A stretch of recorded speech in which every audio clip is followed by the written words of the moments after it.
Good evening, everyone, and welcome into Arlin Field for tonight's OCC contest between the Mount Vernon Yellow Jackets and the Mansfield Senior Tygers. It's the final tune-up before the playoffs start, and we will have starting lineups and much more coming back right after this. You are watching high school football live and free exclusively on the OH Report.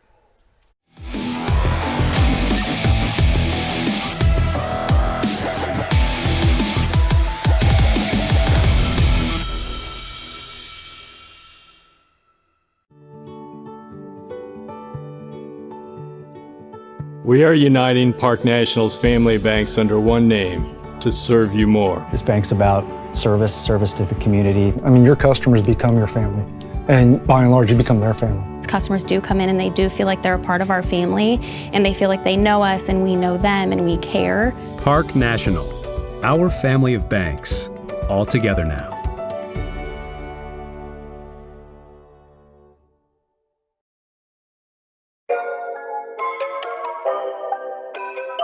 Why are all these people so happy?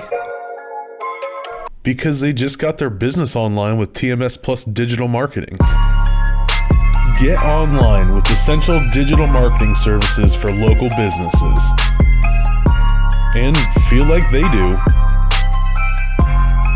No hype, just results. That's TMS Plus. James One Incorporated, providing innovative workshops and training for school districts throughout Ohio. We specialize in the areas of cultural awareness and sensitivity, reaching the unreachable student, dangers of teen substance abuse, and more. We offer relevant workshops for coaches and student athletes, and with virtual options available for all trainings, call today and schedule your first session. James One Incorporated, first in promoting excellence through quality professional development.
Welcome back into Arlin Field, everyone. Andy Jardy joined alongside Effie James. As it went fast, Effie. Final week before the playoffs begin. There's still a chance to play some regular season games if you bow out of the playoffs early, but this is it for tuning up for the playoffs. Should be a good one tonight. Both of these teams, I would say, fairly evenly matched, so this should be a good game. I think so too, and like you said, since every team is invited to the playoffs this year, it gives all these teams, including Mansfield and Mount Vernon, both these teams, I'm sure would like to have a better season record-wise, but they get an opportunity for a second season. So, either way it goes, these games are important. It's important to get better for both teams going into next week's playoff games. Mount Vernon looking for its first win versus Mansfield Senior since they joined the OCC back in 2017. The TY Tigers have won all three meetings, winning last year 34-14, 33-19 in 2018, and 44-17 in 2017. This is the first time, however, that the Yellow Jackets have had a better record than Mansfield Senior coming into this matchup as the TY Tigers take the field. Band performing. It's a pretty good atmosphere here tonight when both teams were warming up just moments ago. A lot of noise out there. Yeah. I think that both these teams are very much looking forward to this game tonight. It feels like football. A little chill in the air, and, the sun's going down a little bit earlier. So it really does feel like football. And like we said, both teams understand that, even though this is the regular season finale, there's a lot on the line. These teams got to get better. They want to be better they're playing their best going into the playoff season. So great opportunity for both squads. Yeah, more and more trees on my drive down 71, starting to turn. Yeah. Seeing some yellows and some reds. Fall is definitely here. It's 52 degrees here right now. It's going to get colder. It's going to get down to about 46 as we get into probably the third and fourth quarter of this game. So it'll be a chilly night as Ohio weather, Effie, every week. Last week, I had to take another shower when I got home because I was sweating so much when you and I were out at Clear Fork, Right. and just the way that was all set up. Sure. It was warm. It was definitely hot, but much chillier tonight. Feels like playoff weather, and definitely going to be a good game tonight. So, as we mentioned, last game before the playoffs. Tigers also have not gone 1-5 since 2008, Effie. They're trying to avoid that with a win tonight, coming into this one at 1-4.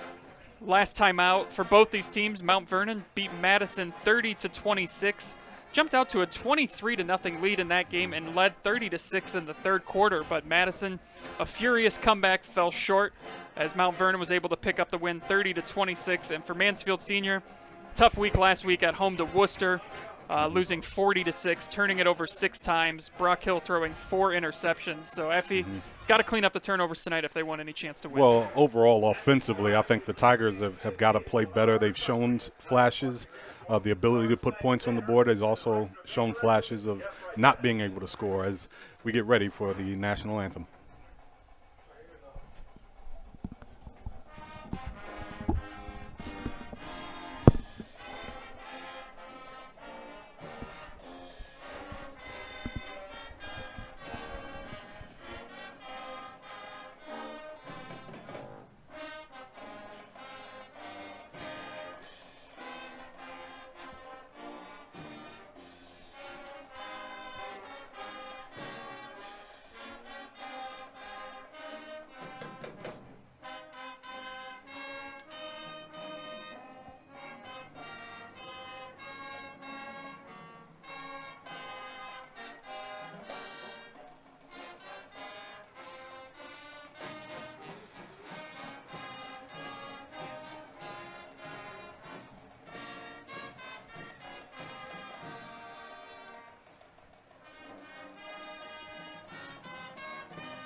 Great job by the TY Tiger Marching Band with the Star Spangled Banner. And Effie, one thing to look forward to into this game too is how Mansfield Senior's offense comes out, because it has been a struggle for them. They've yet to score in the first quarter yet this season. So I think if they can jump out to an early lead, that's going to go a long way in helping them come away with a win tonight. Yeah, and all that really depends on the play of quarterback Brock Hill. You know, he's been, you know, the spark for this team when they played well, and when he doesn't play well, ultimately the Tigers' offense doesn't play well. So as it goes for most quarterbacks, so he's going to be the key in running this offense, and also it's going to be important for both these teams to get out to a fast start. And I think Mount Vernon would love to come in here on the road, a team they have not beaten since they've been in this conference, to jump on them early. And I really think we're going to have a competitive ball game tonight, because both teams are eager to get this win, final regular season game. And Mount Vernon is in a place where they've played well this year. They've been in it with some top-notch teams and feel like they can come in and get this win. So it'll be interesting to see how the Tigers and the Yellow Jackets respond. Yeah, they played Worcester tough. I believe they lost that game by just 10 points. Yes. I think it was 33-23. So this is a Mount Vernon team, very well tested. As is Mansfield Senior. They played a tough game with Columbus DeSales that we were here for. So it's going to be a very, very close competitive game, I feel like, here tonight in the OCC. But Effie, let's take a look at some of the starters tonight. We'll start with Mount Vernon, and there are the offensive starters for the Yellow Jackets, coached by Mike Kerr. At quarterback, number 9, Britton Long. Running back tonight is going to be A.J. King. The receivers are going to be Jesse Foster, Gavin Moyer, and Johnny Askew. The tight end is Jesse Bayless. Tackles are Landon Reed and Gabe Harriman. The center is Alex Smith, and the guards are Nate Stradley and Zach Calbert. And Jesse Foster last week had 3 receptions for 99 yards. Johnny Askew was all over the field too. 4 carries, 75 yards. And he also had 3 receptions for 62 yards and a touchdown last week against Madison. And we're just about ready to begin tonight's Ohio Cardinal Conference action here at Arlin So the Tigers will be kicking off. Mount Vernon set to receive. Mount Vernon in their all-white road uniforms. Mansfield Senior in the home orange. Well, I think at this point we can, say Coach Chokley Bradley will not be on the sideline tonight for the Tigers, personal reasons, and Coach Sean Adams, who's a longtime Tiger assistant, will be acting head coach for tonight for the Senior High Tigers. Sorry, that was number 44, Johnny Askew on the return. Johnny Askew on the return for Mount Vernon.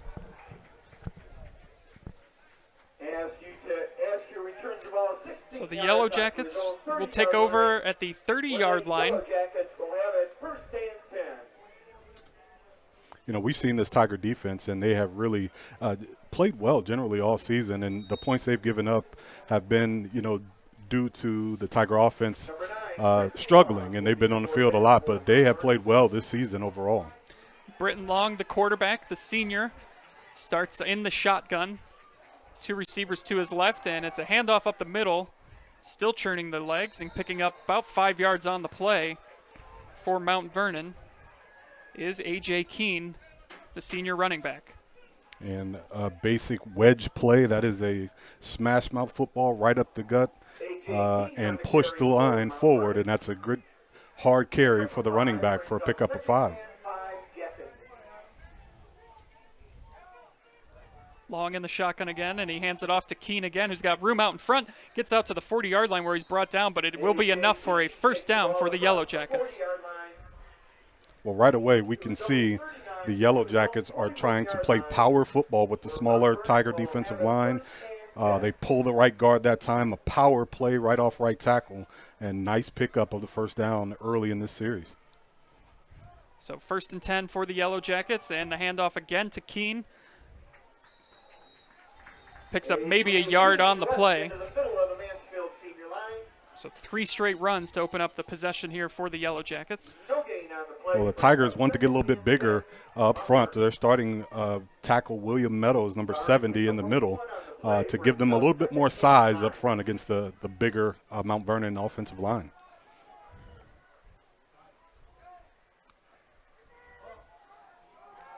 Long fakes the handoff. He keeps it now and almost ran it off for a big gain, but there's a nice tackle there to prevent that from going any further. Avion Gross in on the tackle. Makes it 3rd and short. Nice execution that time on the counter play. Pulled the backside guard and tackle and had nice room for the quarterback run, but a great open field tackle by Avion Gross coming from his free safety spot. So it'll be 3rd down and 2. Ball just short of midfield at the 49. They have to get to the other 49 to pick up the first down. And the handoff goes to Keene, and Keene looks to have enough for the first down as he gets to the 48-yard line, so the Yellow Jackets will move the chains again. Well, 2 first downs already, and they are playing power football, off tackle, power play, counter plays. Have all I've seen from the Yellow Jackets early in this game, and they are setting the tone and moving the chains and running the clock, which is a good strategy for the visiting team. Yeah, just now under 10 minutes here in the opening quarter, 9:52 and counting.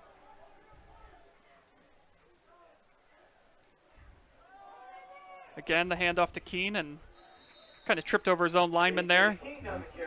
Might have lost a yard on the play. Loss of a yard on the carry. Will be a loss of 1.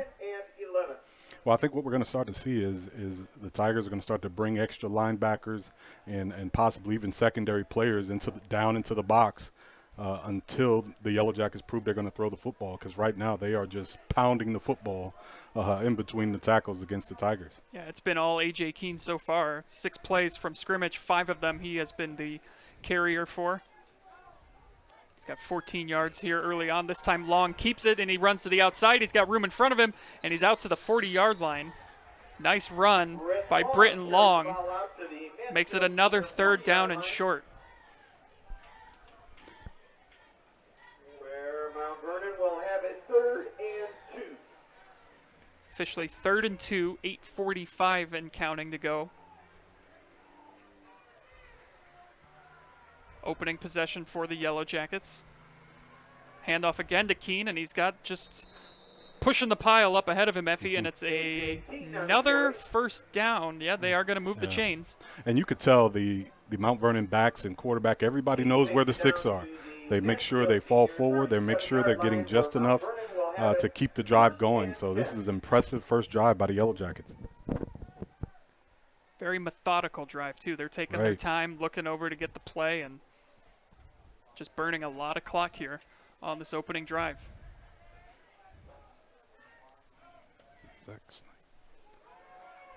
Keene gets the handoff, makes the defender miss, and then he's brought down by a couple of Tigers.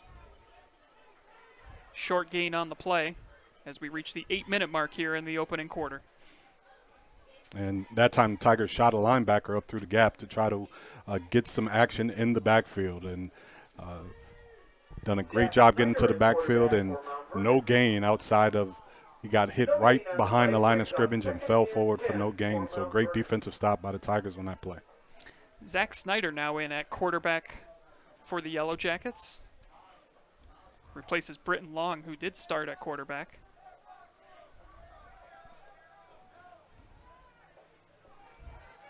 And he keeps it, Snyder, at the 35, and a nice tackle there.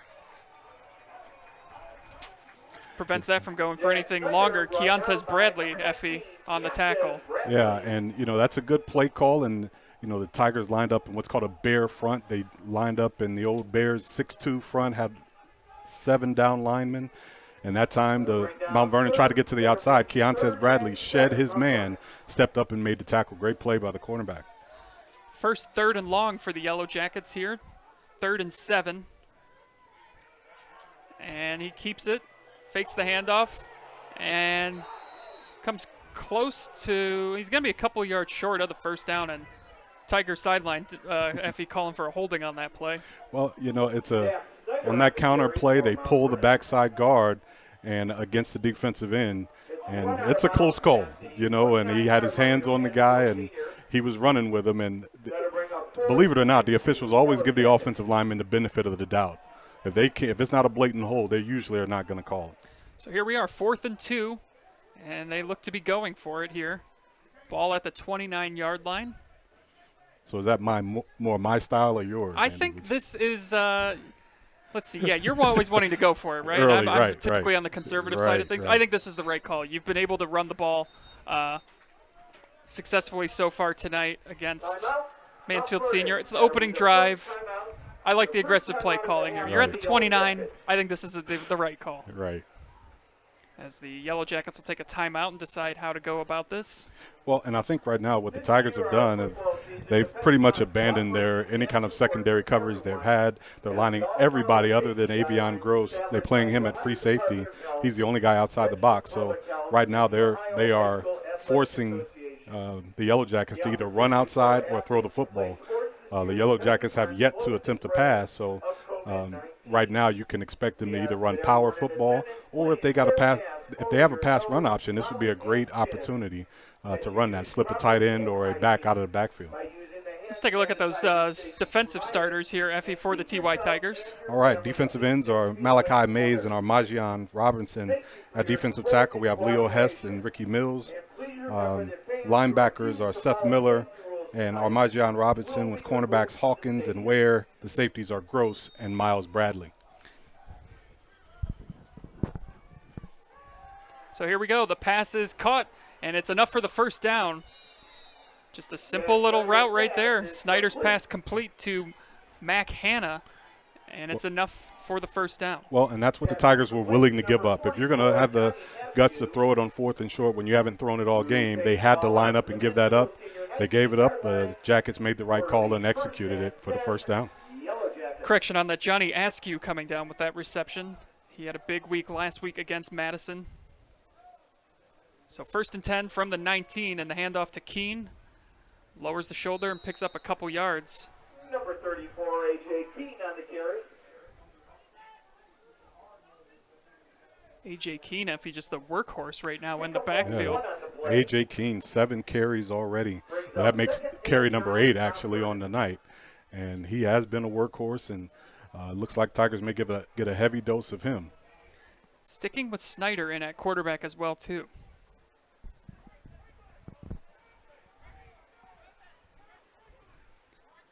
Just a gain of 1 on that last play. 2nd down and 9, already under 6 minutes, and just a very time-consuming drive by the Yellow Jackets. Pass up top to the end zone, almost a one-handed catch, but it is incomplete. Nice throw, though, by Snyder. Yeah, Tigers are lined up in all-out cover 0, and nobody's hiding it. And the Yellow Jackets wanted to take a shot man-on-man and see if they can get their receiver a shot at the ball. Not a bad throw that time by Zach Snyder, but just a little bit outside the reach of the receiver.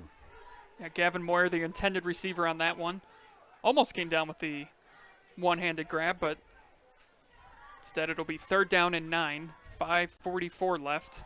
And the handoff up the middle, and it's going to be a couple yards short of the 1st down marker. Nick Pierce on the carry, the freshman. Change of pace running back for the Yellow Jackets as they have another 4th and short. And it looks like they might be bringing out the field goal unit here, Effie. Well, a little bit of surprise, but they want to get some points on the board. I understand that. This is, a little more than a chip shot. Yeah. But nonetheless, a field goal attempt anyway. This is Christian Dean. Snap back and a flag on the play. And that is the one thing that you did not want to happen No. if you're the Tiger coaching staff, is have an offsides penalty. Now, the Tigers have had a blocked extra point or kick in just about every game, if I'm not mistaken. So Avion Gross looks like he jumped the gun just a bit that time. And it's going to cost him a 1st down.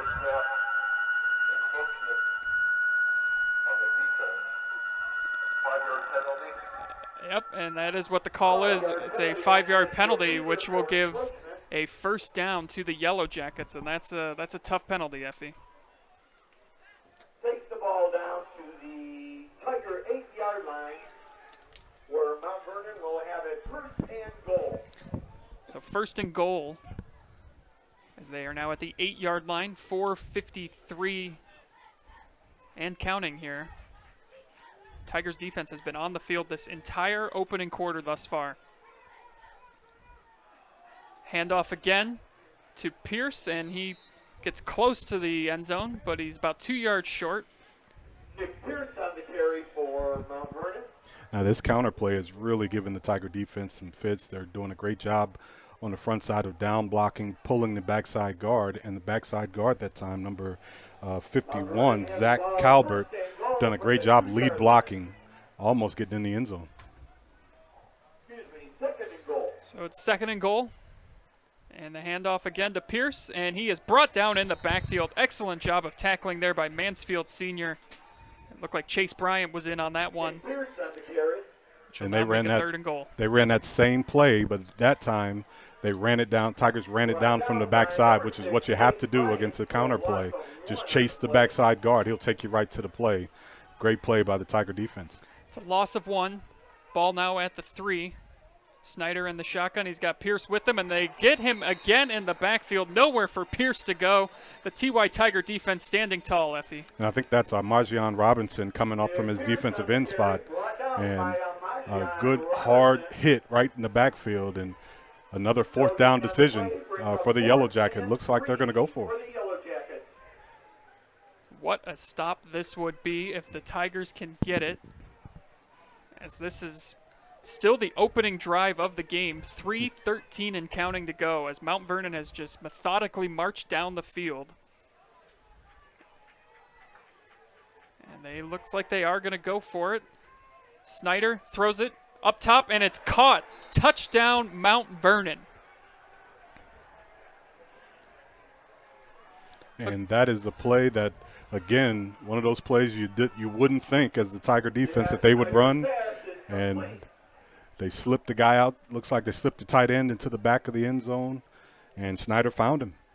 Yeah, he was wide open. Wide open. And as a defense, you can't cover everything. There's certain things you got to give up. And when you got a team whose tendency is not to throw in that position, you give it up, and that's what they've done. Great execution. Dean's extra point attempt is up, and it is good. So it's a 7-0 Mount Vernon lead on a drive that took 9 minutes, Effie. 3 minutes exactly left on the clock. And Mansfield Senior, they haven't scored at all in the first quarter yet this year. That certainly doesn't help the cause when the other team takes almost the entire quarter to put a drive together. Well, I tell you what, if your game plan is to run the clock, move the chains, and then get points at the end of your drive, that is perfect execution by the Mount Vernon Yellow Jackets. They came out, they played smash mouth football, they threw the ball in places where they had to, they executed on 3rd and 4th down, and you know, they earned those points. That was an impressive drive, and I'm sure the coaching staff is that's exactly what they wanted on that first drive, leaving a little bit of time on the clock for the Tiger offense. Back to receive for Mansfield Senior, number 13, Avion Gross, and number 12, Nakari Vernon. Nakari Vernon and Avion Gross back to return, and we've seen this be one of the best scoring opportunities for Mansfield Senior this year has been their kick return game. And I think Mount Vernon well aware of that as they just kind of squibbed this one. And it is fumbled but picked up and going to be brought down right about where he coughed it up at the 25-yard line is where the TY Tiger offense will take over. Looking to fix the offensive issues they had last week, Effie, as we take a look at the starting offense for Mansfield Senior. Quarterback Brock Hill. The running backs are Aubrey Gross and Darnell Hawkins. At receiver, Avion Gross, Keontae Bradley, and Miles Bradley. The tackles are Jordan Lutens and Armand Thomas. The guards are Aaron Wade and William Meadows, and the center is Ethan Crawling. And one thing we talked about, limit the turnovers. They had 6 of them last week against Worcester. That's just never going to get the job done, regardless of who you're playing against.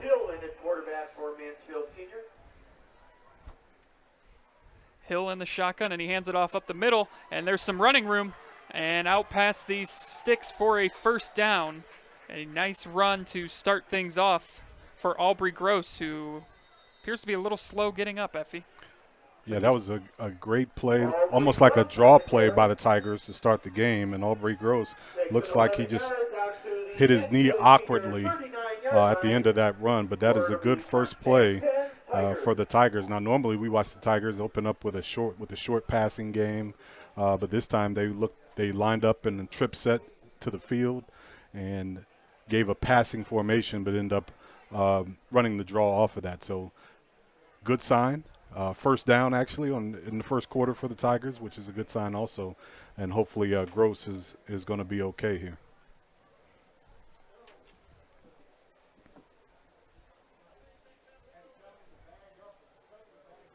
As we mentioned about the offensive struggles from the Tigers this year, like we've said already, they haven't scored yet in the first quarter this season, and they've been shut out in the first half 3 times in their first 5 games. So, and it would have been 4 times had they not blocked the field goal attempt against Columbus DeSales and returned it for a touchdown as time expired. So, the offense. Something that needs to get going early on in games for Mansfield Senior, and this is not a good sight right now, Effie. He's struggling to put any kind of weight on that ankle. Yeah, and Aubrey Gross has been, from game one, he has been their constant at running back. They run a few guys in to carry the football, but Gross has been that constant running back that has been there and been durable. He runs hard. He's got good speed. So this is definitely going to hurt if he can't come back.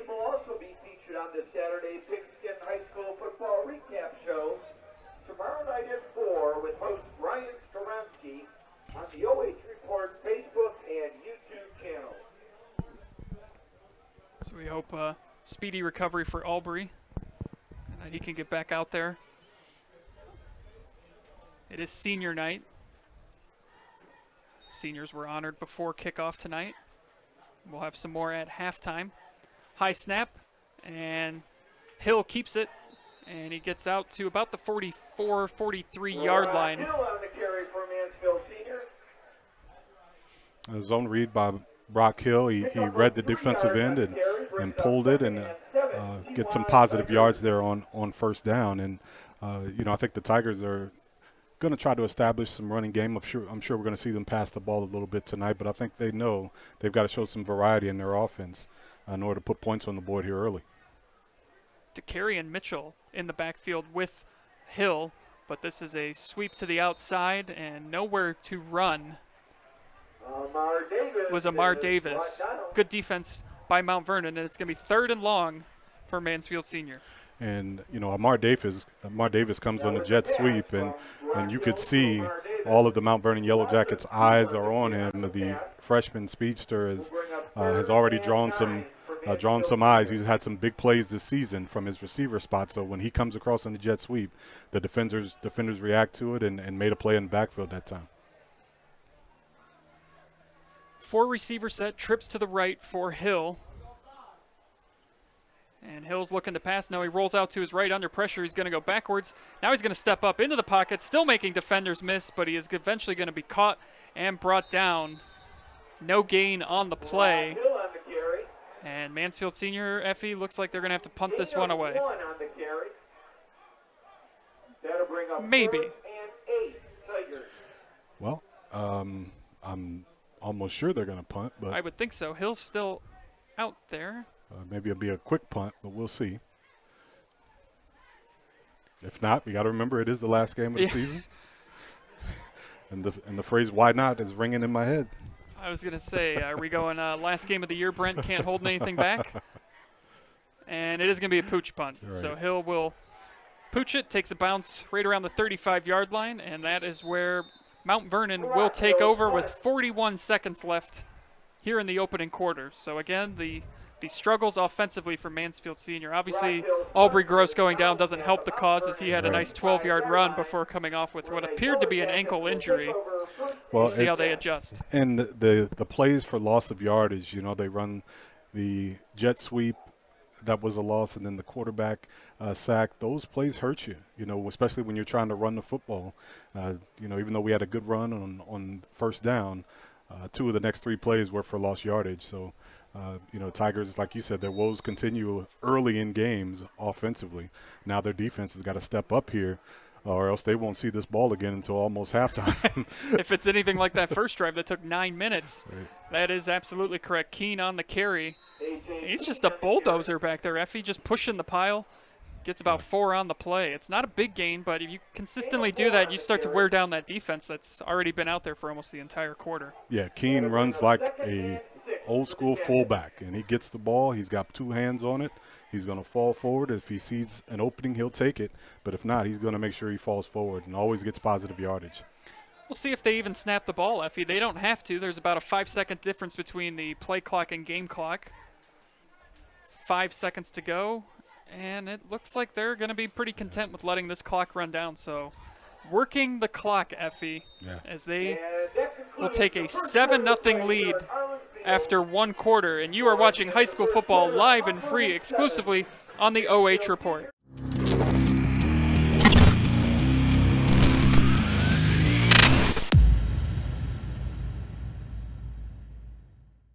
Customers do come in and they do feel like they're a part of our family, and they feel like they know us and we know them and we care. Park National, our family of banks, all together now.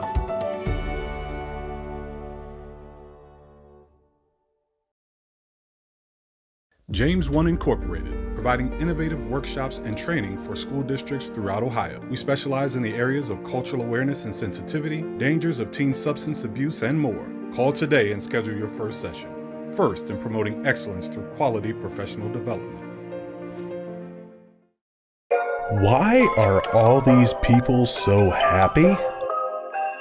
Because they just got their business online with TMS Plus Digital Marketing. No hype, just results. That's TMS Plus.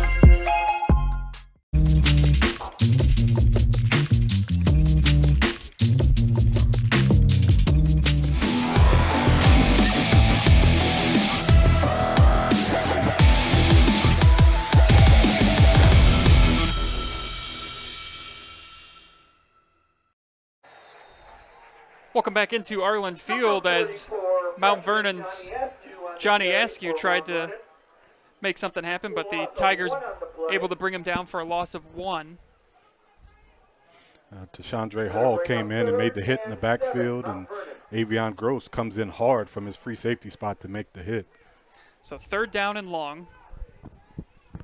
See if the Tigers defense can get off the field. and what was a time of possession nightmare for Mansfield Senior in that opening quarter. Mount Vernon's first drive of the game took 9 minutes, ended with a touchdown. And here's the handoff to Pierce. Oh, he is hit hard, Effie James. Let's take a look at that one again, shall we? Is just Well, Darnell Pierce. Hawkins comes up from his linebacker spot and lays a lick. Brought down at his own 40-yard line where it'll be Correction, that was Avion Gross 25 for the Yellow from his Jackets. free safety spot. That's a perfect spot for him because he can see the whole field, and he seems like he's in on every single play, just running downhill and making plays in the backfield. Mount Vernon, number 4, Manny Durfee. Back to receive for Mansfield Senior, number 13, Avion Gross. so the Tigers force Mount Vernon to punt, and that one goes off the side of his foot. And they're going to have good field position, Effie, to start this one, depending on where they end up spotting it. Well, that's what happens when the coach threatens your safety if you kick it to Avion Gross. So he makes sure it gets out of bounds and doesn't go to number 13, which I think is a sound strategy by Mount Vernon. Out of bounds at Mansfield Senior's 45-yard line, where the TY Tigers will take over first and 10. So we'll see if the Tigers can get things going here on their second offensive possession. Big stop by the Tiger defense that time. Yeah. High snap for Hill, but he is able to bring it down and hands it off to DeCarry Mitchell. Picks up a couple on the play. Zakarian Mitchell on the carry for Mansfield Senior. Pick up of 2, that'll bring up second and 8 Tigers. You know, Dakarion Mitchell has, played sparingly with Aubrey Gross getting the majority of the carries, but when he's made the most of his opportunities, another just a junior, a good young running back in the Tiger stable, and he has gotten better with each game. So here we go. 2 receivers out to Hill's right.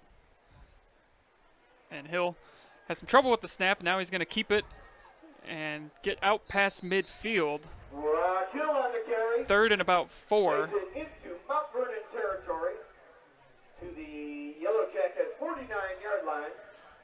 And I think it was looks like it was going to be a pass play that time. And the way pass plays go, the timing is thrown off by a bad snap. If the quarterback has to reach down or jump up and get the snap, that just throws everything off. And that time, Brock Hill just had to put his head down and get what he could get. Hill's got Mitchell with him in the backfield. 2 receivers out to his right. And he fakes the handoff to Mitchell. A nice little dump pass. And it's going to be enough for the first down. Still trying to fight for some extra yardage on that one is Tashandre Hall. But a nice little play right there, Effie, to keep the chains moving. Yeah, they lined Tashandre Hall up at the wing spot and a little play action in the backfield, and they leaked him out into the flat. Nice little simple play, but those are the things that, they want to run. And when the timing is down, those plays they can execute.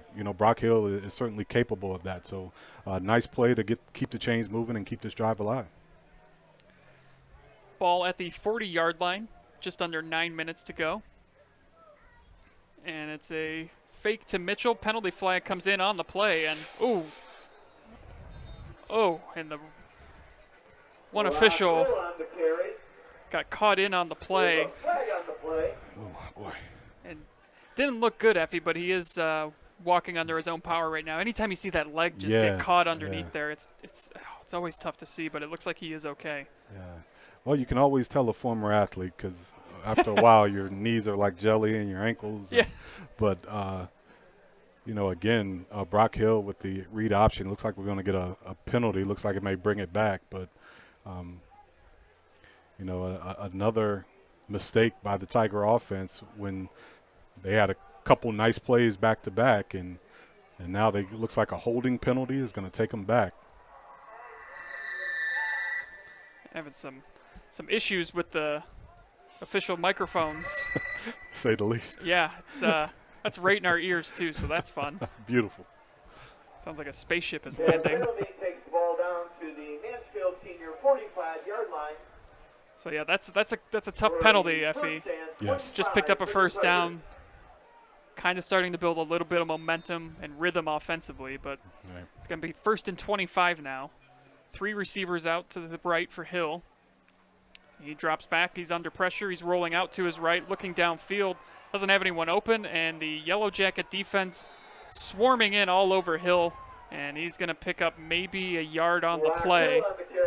That was a great play by the safety, Christian Brown. The Yellow Jackets are playing zone in the secondary, and Christian Brown came off of his curl zone and came up and made that open field tackle. What you have when you have such a large down and distance, the defense is able to sit back and now you can come up and make tackles. And that time the Yellow Jackets done a great job of covering everything downfield and coming up and making the play. 3 receiver set out to the left. Mitchell in the backfield with Hill, and Hill's rolling out to his left. Throws, and it is incomplete. Nice coverage on the play by Mount Vernon. Vernon, the intended receiver, but Zach Mullins with some nice defense. Yeah, this zone defense by Mount Vernon is really it's tough to find windows. They're playing aggressive in it, and that's what happens when they can stop the run in their zone and they don't have to bring extra guys into the box.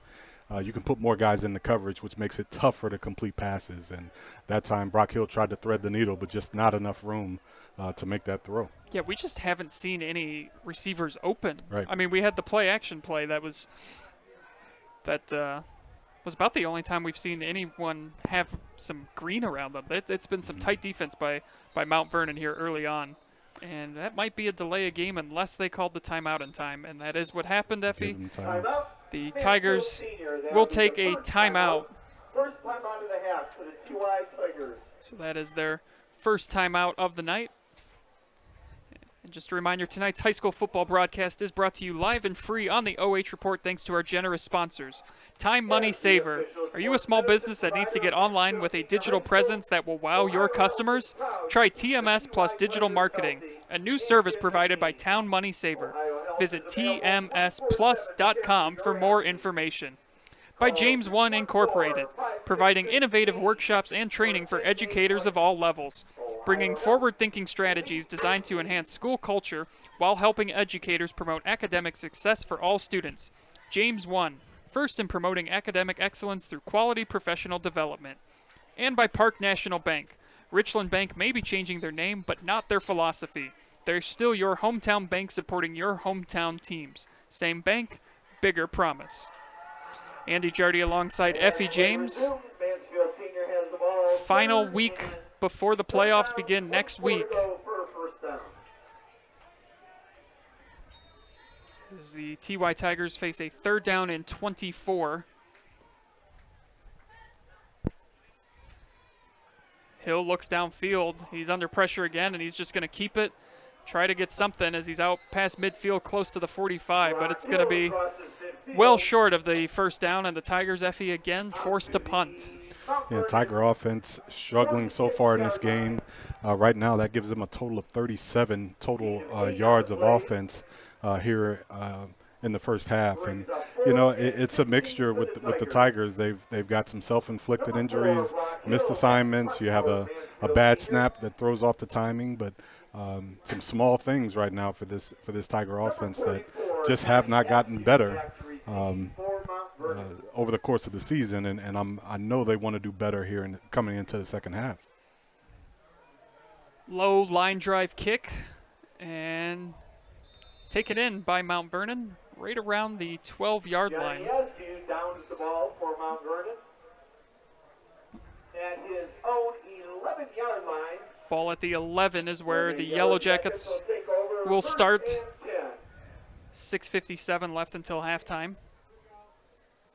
Well, as it stands right now, Andy, time of possession, 11 minutes and 12 seconds for the Yellow Jackets to 5 minutes and 28 seconds for the Tigers. So, you know, that tells a story, but you could also, from that, tell what the game plan is for Mount Vernon. They just don't want to give the Tigers opportunities, and they're going to try to keep the ball away because even though they're struggling, they are one big play away from being right back in this ballgame.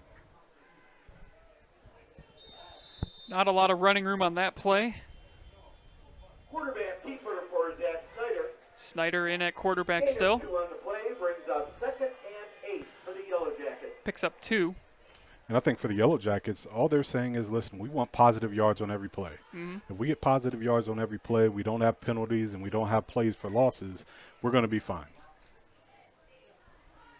And you start to kind of lull the defense a bit, and I'm curious to see when they take that shot downfield, because it has just been, a couple yards on each run. And penalty flag coming in. Flag on the play. I would think this is on Mount Vernon. Yeah, it looks like they got a legal motion, and when you're playing this style of football, that's what you can't have. That penalty that puts you behind the sticks is, what takes you out of your game plan, and it takes away from the plays that you would like to run. Instead now, instead of having 3rd and short, now you got 2nd and long. So now you got to get outside of the plays that you really want to run.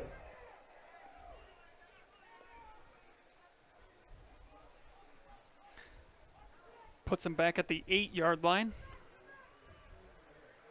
And Jack Snyder on the carry. a couple of flags in on that play as well, Effie. Flag on the play.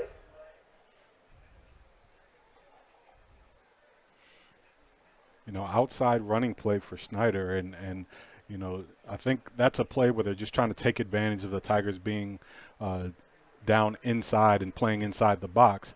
But the speed of the Tigers, when you're trying to run outside, that plays into their hands, because they got defensive ends that are not your prototypical defensive ends. Their defensive ends play receiver on the offensive side. So you're not going to be able to outrun those guys in the end. So let's check this penalty here.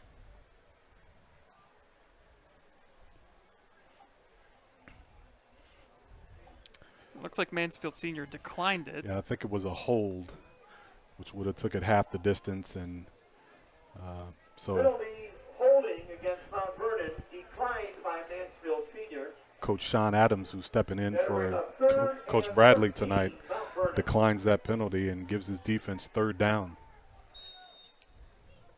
And some confusion on that, as looked like the officials weren't quite ready for that play to be snapped. Not quite sure what happened there, but didn't look like everyone was. A lot of whistles, Effie. A lot of whistles. A lot of whistles. I think that first one may have been inadvertent. I'm not sure.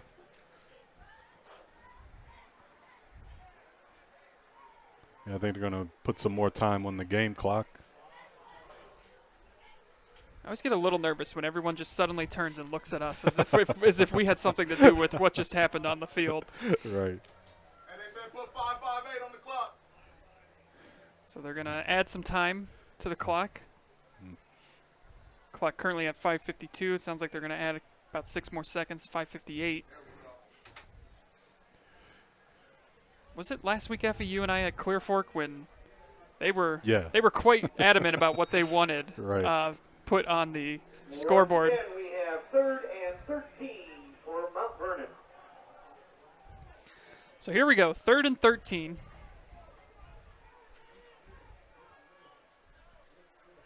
Snyder in the shotgun, looking downfield. He's got his man, and it's just overthrown. Good coverage on the play. Yeah, Keontae Bradley played that perfectly. He got in between the intended receiver and the ball and ran step for step with him. Really nice coverage that time. And that penalty helped out, but it gets the Tiger defense off the field in a much-needed stop. Much-needed stop, and it'll put them in pretty good field position, as we've seen it now where penalties have really impacted both teams. And a penalty flag comes in. There's a flag on the play. And I think we're going to have too many men on the field for the Tigers that time. And I think the Tigers were trying to get a timeout, and I'm not sure if the officials are going to give it to them. They had 12 on the field.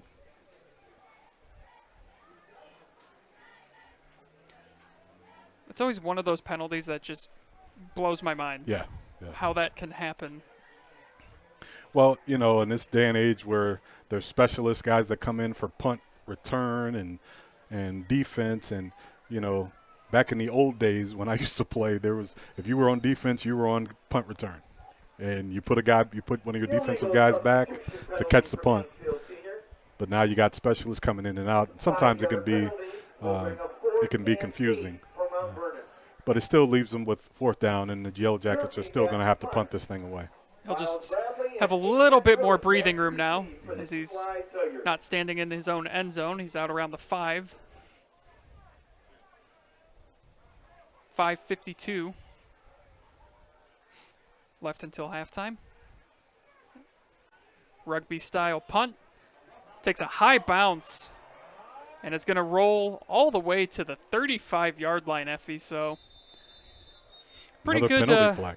Yeah, there is a flag on the play. At the Mansfield senior 35-yard line by Nick Pierce. It was an impressive punt, though. Yes. Punting it from roughly his own 5-yard line. There's a flag on the play.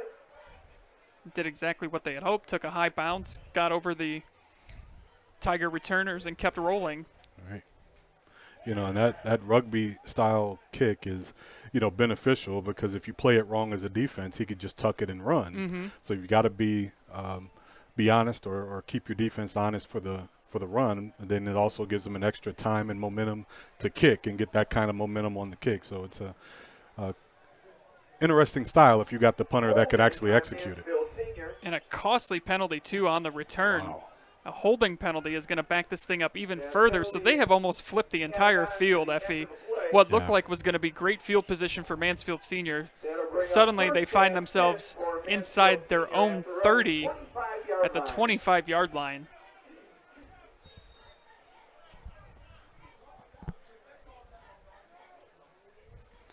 Hill looks to pass. He's taking a shot downfield, and he's got a wide-open receiver, makes a man miss, and he's got daylight in front of him. He's to the 35, 30, 25, one man to beat, 10-yard line, 5, close to the end zone. Is he in? And touchdown, TY Tigers. Forget the field position, Effie. They only need one play. Avion Gross with the 75-yard touchdown reception. Avion Gross lined up on the outside and just flat beat his man down the field. Brock Hill made a tremendous throw, and once he caught it, nobody on this field is going to catch him in the open field. So just like we said, as much as they struggle, they're always one big play away from getting back in this game.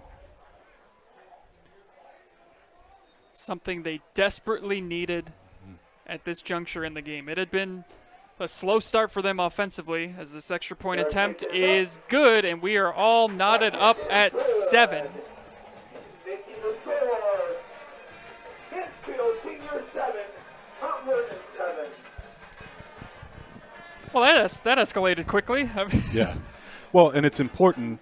It was important for the Tigers to get something positive out of that drive, and they've got to take shots down the field. With their offense struggling, and we can sit here and their coaches can be upset about them not executing and should be able to run football. But at the end of the day, you've got quality talent and stars on the outside with Avion Gross, Miles Bradley on the other side.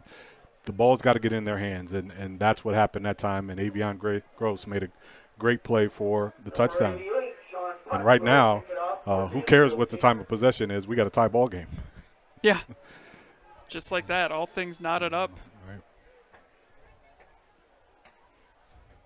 That was a great throw from Brock Hill, too. He's got an arm, Effie. He does. Back to receive for Mount Vernon, number 23, Gavin Moyer. And that's one of those plays, Andy, where the quarterback doesn't have to think, the receivers doesn't have to think.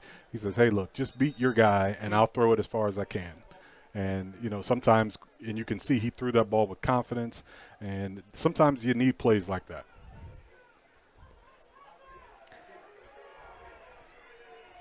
Mount Vernon fields us at the 15, brings it out to the 25-yard line. That is where the Yellow Jackets will start. Gavin Moyer on the return. Now, right now for the Yellow Jackets, it's important. They gave up a big play, something they didn't want to do. But it's important for them to get back to their game plan, and if they stay true to their game plan, they're going to run out this clock and hopefully for them get some points on the board at the end. But you're going to see them work the clock, work every possession, try to get positive yards and stay in front of the sticks and keep the Tiger offense off the field for the rest of the half. We will see how the Yellow Jackets respond. They were able to march right down the field on their opening drive, and since then, the Tiger defense has tightened things up. And here's a run to the outside. A.J. Keene picks up a first down. Good start for the Yellow Jackets. Now that is a nice run by Keene, but you can tell they're well coached because what Keene done when he broke outside, he had an opportunity to run toward the sideline, but because he didn't want the clock to stop, he cut it back up inside, and that is tremendous coaching, and your kids know what the game plan is. Keep the clock running. Gain of 13 on the play, and brought down in the backfield is Zach Snyder, as he's going to be brought down in the backfield. That time, the Tiger defense makes a big play in the backfield that time. Looks like Leo Hess jumps in the backfield and makes that sack. So just under 5 minutes, it's a loss of 4. Ball at the 34-yard line. You can see the Yellow Jackets here working the play clock down inside 10 seconds. They have been very methodical in their approach here tonight. It's paid off for them so far. Here's a pass. And a little bit behind his intended receiver, Dylan Dowell. Is incomplete, bringing up 3rd and 14 Jackets. Tell you what, Effie, if he hits him in stride, I might have been going for some more yards, but you can see just a little bit behind him. Yeah, Donovan Duncan playing with a little bit of cushion there on that side. He's got, doesn't want to give up the big play, want to keep them behind the stick. So it's a good defensive stance by him. Way to come up, and he just missed the pass on that attempt. So 3rd and long. This was something we didn't see much of from Mount Vernon on that opening drive. They had a lot of 3rd and shorts. Last couple offensive series for them, though, they've had some 3rd and 7s, some 3rd and longs. They're going to have to use a timeout. They get it off in time. Screenplay to the outside and nowhere to go. The Tiger defense all over it. Well, and that drive comes down to the one play, the loss of yardage play, because once you get behind the sticks, if you're the Yellow Jackets, it takes you out of your game plan. Now you got to throw when you don't want to, and you got to run plays that you don't want to run, and that plays right into the Tiger defense's hands. You try to get cute down here with the bubble screen, and the Tigers are just too fast in the secondary for that. You love a good bubble screen, Effie. Oh, I do. I know you do. Oh, yeah. When it works out, it looks great, but when it doesn't, it doesn't. Bradley and Avion Gross back to receive, and here comes another rugby-style punt. All the way back to the 28, and there is some room on the outside for Bradley. He's out past midfield and takes it out of bounds around the 45-yard line. So good field position here for Mansfield Senior, and you can feel the momentum shifting, Effie. Yeah, and that's what they needed. They needed a big-time return, get them back in Yellow Jacket territory. They got to get this offense going, and this would be a perfect opportunity. I could see the Tigers taking a shot downfield here to put some points on the board before they go in for halftime.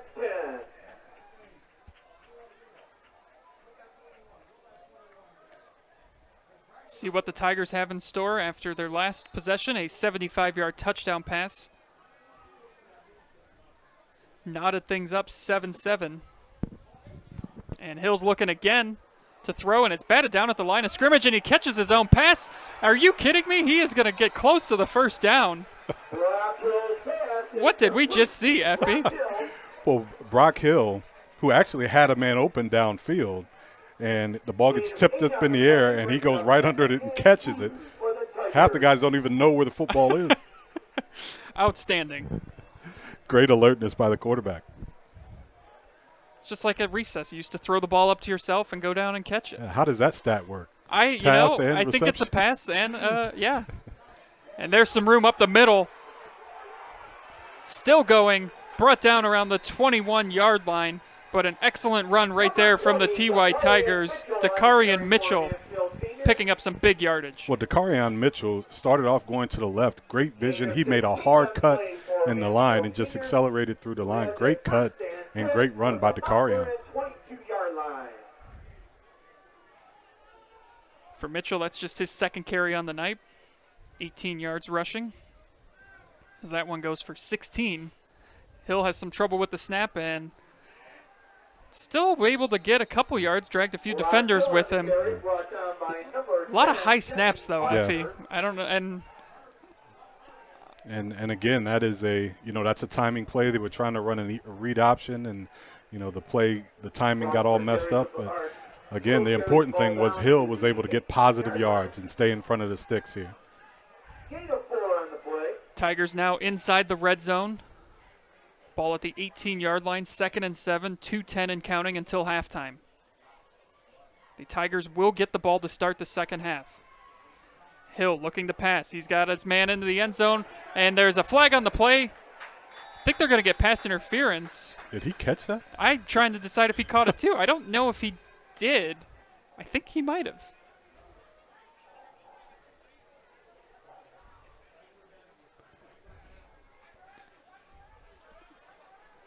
It is going to be a penalty. Penalty on play. Yeah, I think they're going to mark off the yardage for the penalty, the pass interference. But, a really good route by Miles Bradley and a nice throw by Brock Hill right on time. And the defender just got in there a little bit early. And this Tiger offense, Andy, is just – they're hard to figure. They'll come in and, you can tell they play on the momentum of the game. And when things are going well for this offense, they go well. But when they're not, they're not. And right now they are playing well. They're executing. Brock Hill looks crisp throwing the football, and the line is coming off the football. So let's see what happens inside the 10. 1st and goal from the 9, 2 minutes to go until halftime. Handoff to the left. Couple yards on the play.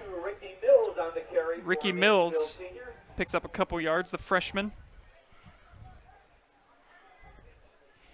Yeah, Ricky Mills getting some carries. As unfortunately, I'm looking at Albright Gross with on crutches down here on the sideline. I don't look like he may not come back in this game, but the Tiger backs are doing it by committee now. And again, a positive play for Ricky Mills. Mills still in the backfield there with him.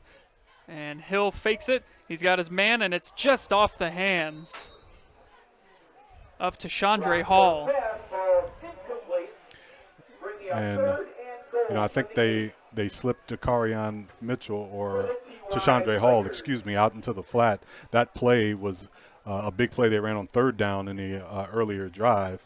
Was complete. That time Brock Hill just missed a little bit outside, a little bit out of the outstretched arms of Tashandre Hall. So 3rd and goal from the 8. Mitchell gets the carry and is going to be brought down. Gain of about 2 on the play. So it'll be 4th and goal. Effie, do you go for this? Do you it's about an extra point distance. Well, for me, I go. Only because with Brock Hill at quarterback, I do something that's a pass-run option, get him outside the pocket, a place where he can either run it in, or I've got options with receivers dragging to one side or the other. I like the opportunity, especially with getting the ball coming out in the second half. I take the shot right here. I think they're going to let this play clock wind down and take a timeout and discuss what they want to do. And that is what they'll do. 31 seconds left until halftime. Mansfield Senior, that'll be the second timeout. I'm giving. For the TY Tigers. I'm torn as to whether or not I kick this or if I go for it. I think I'm gonna side with you. I'm gonna reach across the aisle, Effie. I appreciate it. Yeah, I will reach across and agree with you that I think you go for the touchdown here. You get the ball to start after halftime, and if you don't get it, it's probably just going to be 7-7 going to the locker room at half, and I think you'd be happy with that. Well, and I only say that because as an offense, the Tigers have been struggling to put points on the board. They, of course, a field goal would be points on the board, but here, the Yellow Jackets have a game plan, and offensively, you're struggling. You don't know if you're going to get down to this part of the field, but looks like once again I called it wrong. And nobody ever agrees with me, but that's okay. There's a reason why I'm up here and they're down there. Oh, man. It's been brutal season for you I on, know. on these calls. If it were baseball, you'd be a Hall of Famer because you'd be about 300%. And Sean Putt's field goal is up and good. So there you go, Effie.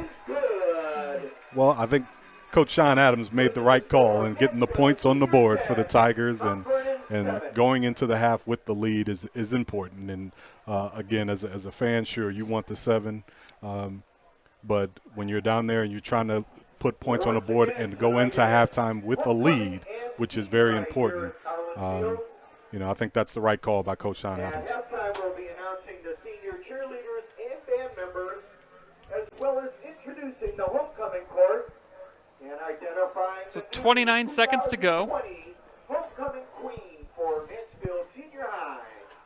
So stick around at halftime. 10-7, Mansfield Senior with the lead.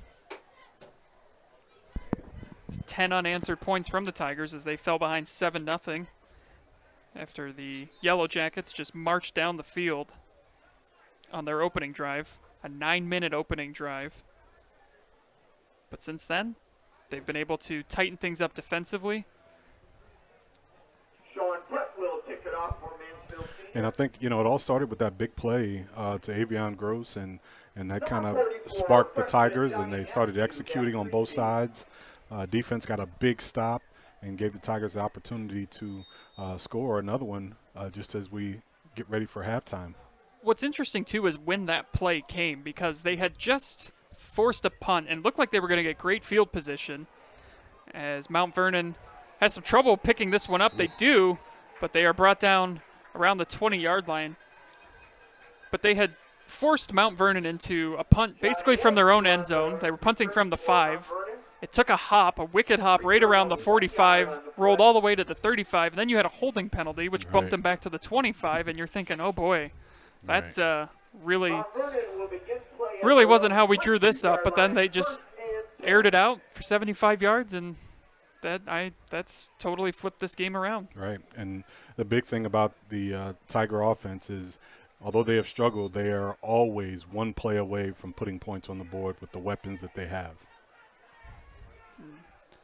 Mount Vernon looks like they're going to just take a run up the middle here and get into the locker room, trailing 10-7. Hands the ball off to A.J. Keys. Well, and overall, if I'm the Mount Vernon Yellow Jackets, I feel good about the way my defense played. They gave up a big play to Avion Gross. They had a nice punt return by Miles Bradley to put them in great field position. And that's how the 10 points are given by the Tigers. But other than that, their defense has played well. The first half of play here in tonight's Ohio Cardinal Conference matchup.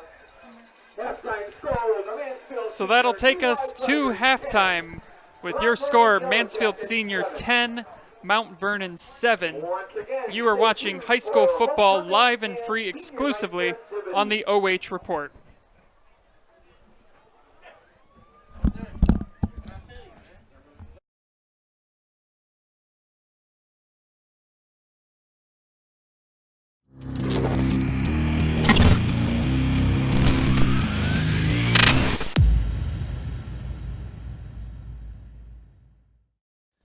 James One Incorporated, providing innovative workshops and training for school districts throughout Ohio.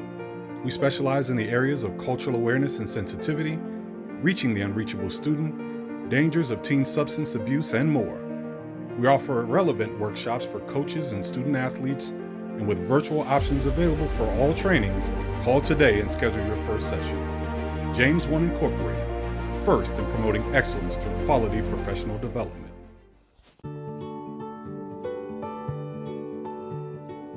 We are uniting Park National's family banks under one name to serve you more. This bank's about service to the community. I mean, your customers become your family, and by and large, you become their family. Customers do come in and they do feel like they're a part of our family, and they feel like they know us and we know them and we care. Park National, our family of banks, all together now.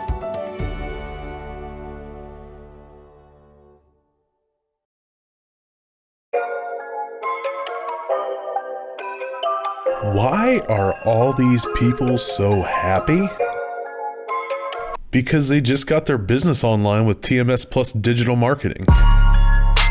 Get online with essential digital marketing services for local businesses. And feel like they do. No hype, just results. That's TMS Plus.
Our next candidate for homecoming queen is Shania Cotton.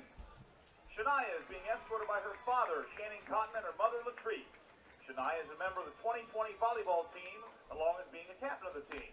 Shania is also a member of the school's softball team. Her activities include the Black Culture Club, Student Council, 2021 Advisory Club, and is a student in the Health Tech Career Technical classes.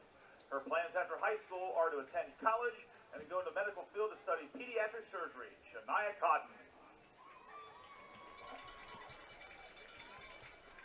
Our next candidate is Carmen Peterson. Carmen is being escorted by her mother, Dawn Peterson, and her father, Tim Peterson. Carmen is the 2021 class secretary, president of Student Council, president of OCC Leadership, a member of National Honor Society, and is a student in the Health Tech Career Technical classes. Her plans after graduation include going to college to study nursing and later becoming a registered nurse. Carmen Peterson. Our fourth and final candidate, Kayla Williams. Kayla is being escorted by her mother, Trina, and her sister, Jalen. She's been a cheerleader for the last 4 years, the three of them being varsity. Her plans after graduation include going to college to study law. Kayla Williams.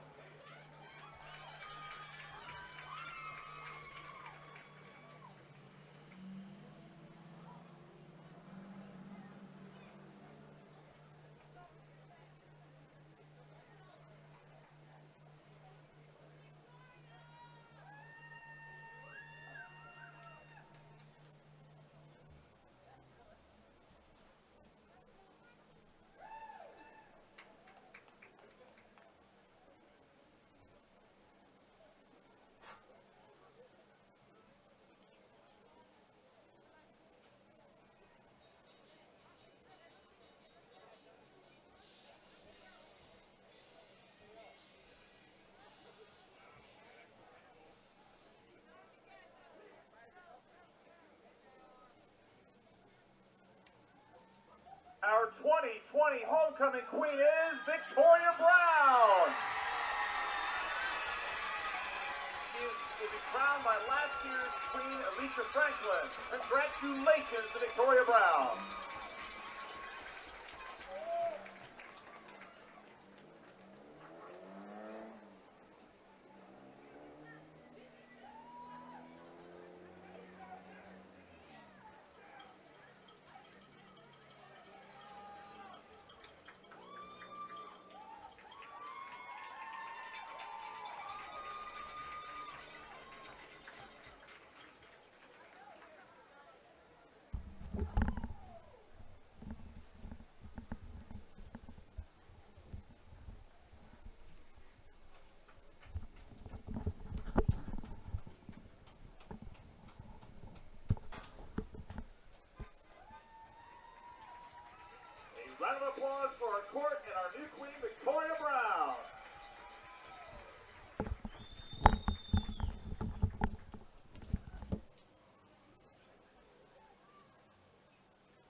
song is a medley from the musical Jersey Boys, the hit musical based on the life of doo-wop sensation The Four Seasons.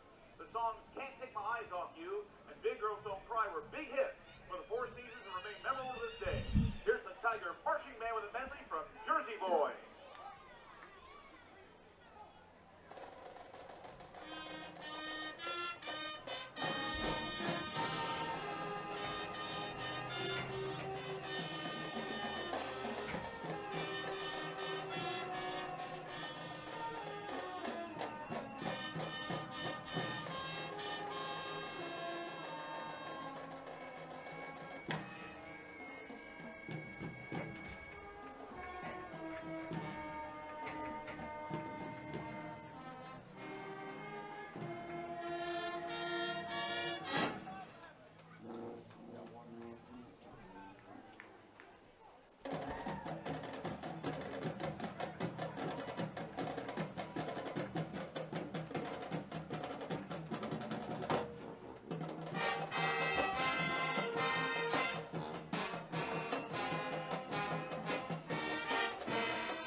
We honor our band and flag corps senior class of 2021.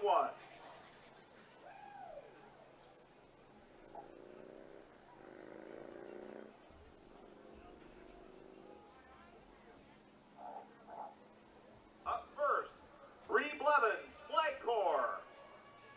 Bree is escorted by mother Rasan Leathers and father Brian Blevins. Her activities include academic challenge, National Honor Society, flag corps, and student advisory. Lee's future plans include attending college to obtain a teaching degree and teach high school English. Deja Brown, flag corps. Deja is escorted by mother Kristen Ladingham and brother Davin Brown.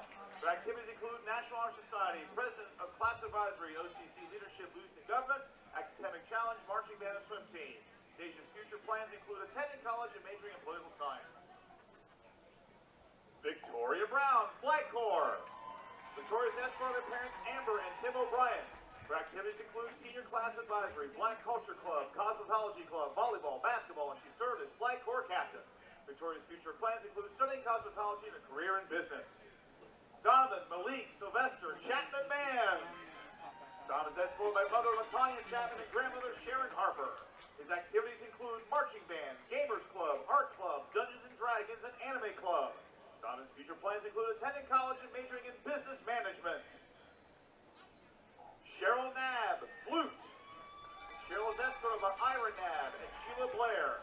Her activities include student council, National Honor Society, class treasurer, swim team, and marching band. Cheryl's future plans including attending college and continuing to find ways to bother Mr. Freitag. Brianna Perry, flute. Brianna is escorted by grandmother Pam Crane and father Scott Perry. Her activities include band, softball, and basketball. Brianna's future plans including attending college and studying to be a veterinary technician. Kelly Rain, French horn, mellophone. Kelly is escorted by mother Susanna and sister Morgan. Her activities include band. Kelly's future plans include attending college in Kentucky to major in music and art and biology science.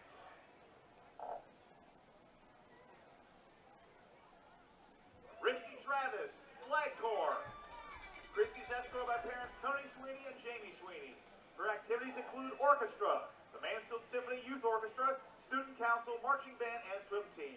Her future plans include attending college. A round of applause for our class of 2021 band and flag corps seniors.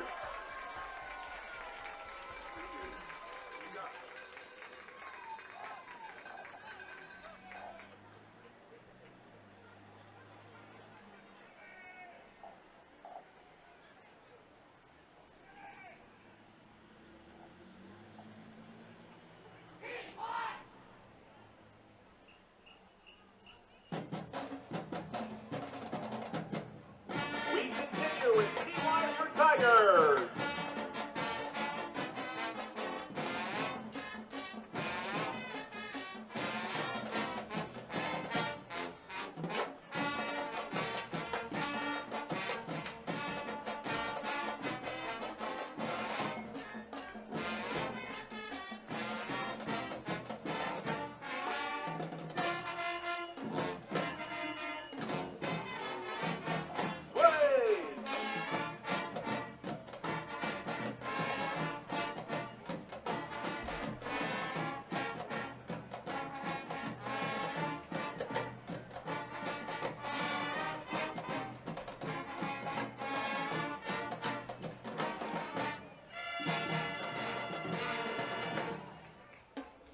A round of applause for the Mansfield Senior Tigers School Marching Band. The band's director, Mr. Jeff Freitag, Assistant Director Charles Bradley, and Flag Corps Advisor Libby Samuel.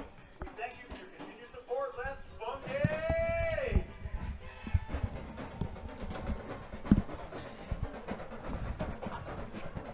You've been watching the halftime festivities here at Arlin Field, homecoming, senior night, final home game of the until the playoffs begin. Effie, and I'm glad that the marching bands also and everyone got to have a season, because can you imagine high school football without a marching band? It's not. I can't think of it. You know, and they were talking about early about not having any fans in the stands, and not, and that's all well and good for like professional sports and all that. But as a kid, I'm thinking to myself, I'm 15, 16 years old. Somebody said, "Hey, we're going to play football, but there's not going to be anybody in the stands." I'm like, "What's the point?" Yeah. So it's great that we're able to responsibly and safely have fans and majority family members of the players and coaches and band members at the game, so we can have that feel of high school football. And I think we've had that pretty much all season long. I would agree. We've had some good energy from the crowds of people that have been able to come out to the games, and certainly having the bands just adds to the feel of a Friday night at the high school level. Yeah. Let's take a look, Effie, at the halftime stats, as it's been a pretty even game thus far. Yeah, it has. For the home team Tigers, they've got 54 rushing yards, 90 yards through the air, and 5 first downs, 4 penalties for 35 yards for the Tigers, and no turnovers. On the other side, Mount Vernon has 71 rushing yards and 12 yards passing for 83 total yards, 5 first downs, 2 penalties for 14 yards, and no turnovers. So the big difference, if you will, here is the time of possession, which is the Mount Vernon Yellow Jacket side, and also but the score, which is on the Tiger side, and you can even those things out by one thing, which is the big play. And that's what happened. The Tigers got a big play from Avion Gross, and that evens out the time of possession and all those things that would normally tilt in the favor of the team that has more total yards. Yeah, time of possession, Mount Vernon 14:48, Mansfield Senior 9:12. But when it takes 9 minutes to go down the opening drive, that'll certainly play into that. And Mansfield Senior had a one-play drive that was a 75-yard touchdown pass from Brock Hill to Avion Gross. The Yellow Jackets got on the board on a 3-yard pass from Snyder to Bayless, who came down with that. We don't have his number on our roster. It was number 40 who came down with it, so that is Bayless. Jesse Bayless had the receiving touchdown. And then the 75-yard pass from Hill to Gross made it 7-7. And then putt Against your better judgment, Effie, they kicked a field goal before halftime, and Putt made the 23-yard field goal to give Mansfield Senior the 10-7 lead at halftime. The Tigers will receive here in the second half. And Effie, what adjustments are you looking for from either team? Well, I think for the Tigers, I think their adjustment has to come on the offensive side. Now, I know they want to, they're a big play offense, and that's true. But if I'm Mount Vernon, I still feel really good about where I am. Offensively, I played well. Defensively, other than one mistake where I gave up a big play, I played solid defensively. So the Tigers are going to have to get some consistency in their offense. That doesn't say they have to run the ball every time, but they've got to be able to maintain drives and not be able to put themselves in such bad positions offensively. For the Yellow Jackets, they've got to continue to do what they've done in that first drive. Run the football, stay in front of the sticks offensively. And every time they've done that, they've had quality drives. And they, of course, want to put more points on the board, but they have owned the time of possession. And the only time they made mistakes is when they had penalties and had loss of yardage plays, which put them behind the sticks and takes them outside of their game plan. So if I'm Mount Vernon, I do what I plan to do and just do it a little bit better in this half. We mentioned how Avion Gross had the 75-yard touchdown reception. It's been a big week for him, Effie, as earlier in the week he committed to the University of Pitt to play football for the class of 2022. Avion said Pitt was his first offer, and their coaches have continued to show me love. I just felt like Pitt was the best fit for me. So congratulations to Avion Gross, continuing his football playing career at the D1 level in the ACC, too. So that's going to be a lot of fun. Going to be playing against Clemson, North Carolina, Miami, who seems to suddenly, I think, kind of got their program back on track. But that's exciting stuff, and congratulations to Avion Gross. Yeah, and how about this Tiger program and Coach Bradley and what he's done? He's only the last 2 years just churned out a Big Ten player and now an ACC player. The Tiger program has got players constantly going to smaller colleges. So congratulations not only to Avion Gross, but the Tiger football staff and Coach Bradley. It is a good program here, no doubt. And some trouble on that one, but falling on it and keeping possession is Mansfield Senior. Nakari Vernon falling on it. Vernon was a little bit slow getting on that ball. I think a lot of times the players forget that that's a live ball on a kickoff, and sometimes they treat it like a punt and think it rolls dead once it hits the ground, but actually that's a live ball, and if he doesn't pick that ball up and Mount Vernon gets it, it's their ball going in. So luckily he fell on it for the Tigers, and they take possession. So they'll take over at the 26. Hill in the shotgun, and he's looking for another big play with his arm, but he's going to have to pick one up with his feet as the pocket collapsed around him, and he gets about 2. On that play, Easton Groom came unblocked from his defensive tackle spot. He came right off right guard and was chasing Brock Hill right from the beginning. So he was on the run just as the play got started. So just a breakdown up front. Brock Hill had to put his head down and get what he could get on the play.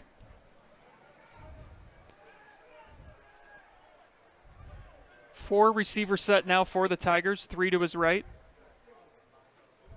And it's going to be a handoff.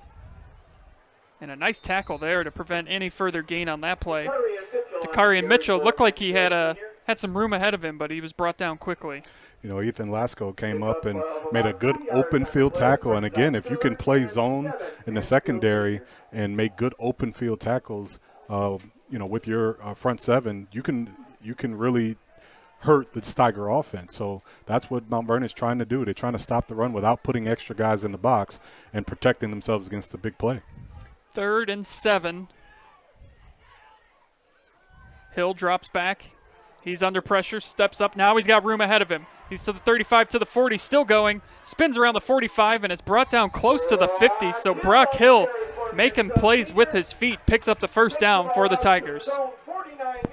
And that is the added bonus you get with an athlete at quarterback like Brock Hill. He had nothing downfield. He actually had a couple receivers open, but he just didn't have the time to find him. Amar Davis was running wide open down the seam, but he didn't have time. He got out and was athletic enough to get a big play and a first down for the Tigers. Effie, what's your take on the offensive line for Mansfield Senior this year? Because they lost their entire offensive line from last year. There's some room up front thanks to that offensive line as Mitchell gets 12 on the play. But they've had to gel all season. Do you think they've done that? Well, I think they've shown, improvement week to week, but, they've had some injuries along the line. I know they've shifted some guys around from position to position, just trying to find the right mix. So it's a tough call, and I think they played better in some games, and other games they've struggled. But I think overall they've played better each game. Penalty marker on the play. Had some movement up front, and it's going to be on Mount Vernon. Encroachment, 5-yard penalty.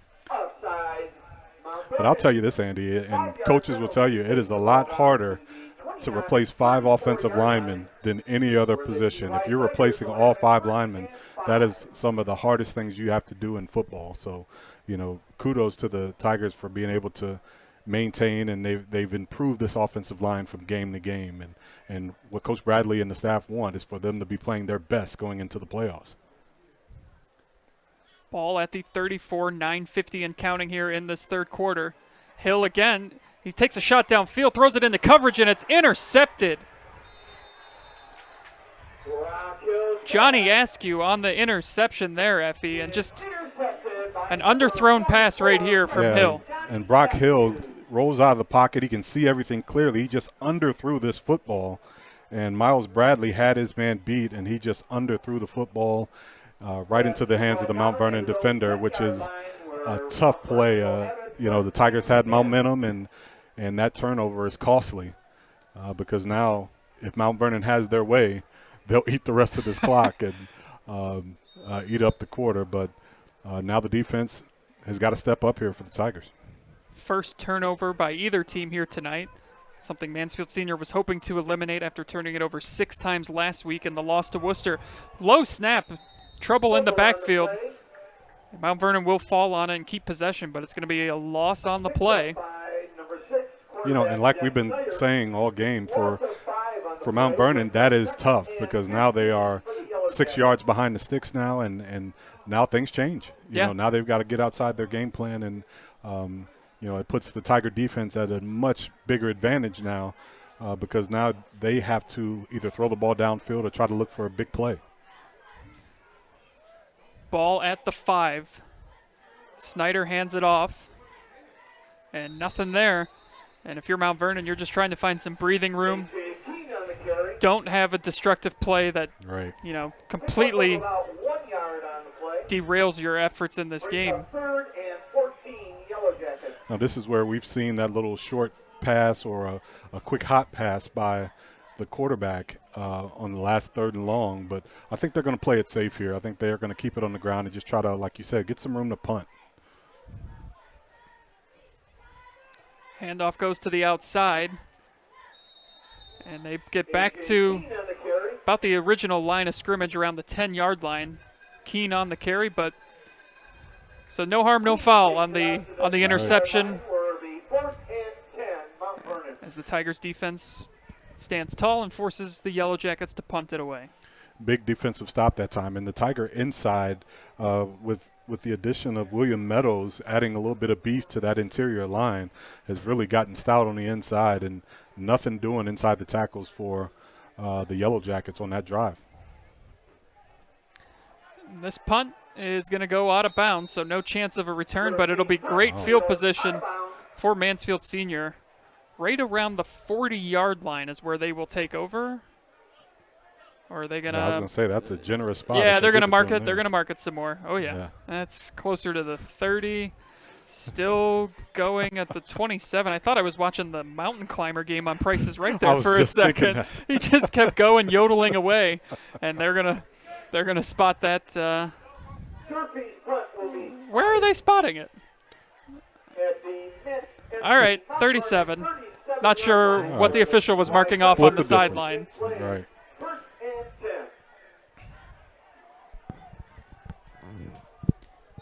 So 1st and 10 at the 37, 7:54 to go.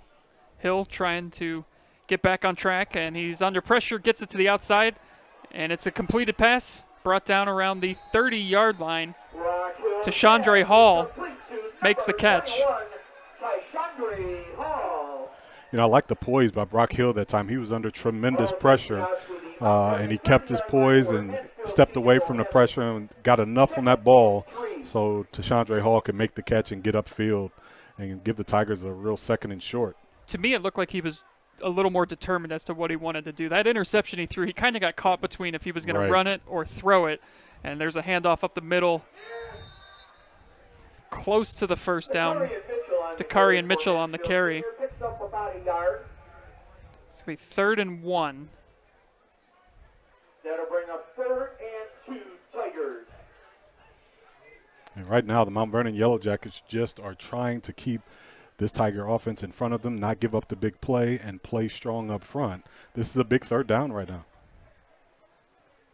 Turns out it was no gain, so 3rd and 2. Hill rolling out to his right. And it's going to be a completed pass and enough for the first down. Avion Gross on the catch. Brock Hill's pass is complete to number 21, Tashandre Hall. That's a nice catch by Avion Gross, and when you're playing against Gross, you got to give him room. So he just hooked up and ran the curl route and was wide open. Brock Hill made a great throw, hit him right in the numbers. Bringing up 1st and 10, Mansfield Senior. Ball at the 24 now. Mitchell gets the ball, picks up about a yard on the play. Dakari and Mitchell on the carry for Mansfield Senior. Pick up about a yard, brings up 2nd and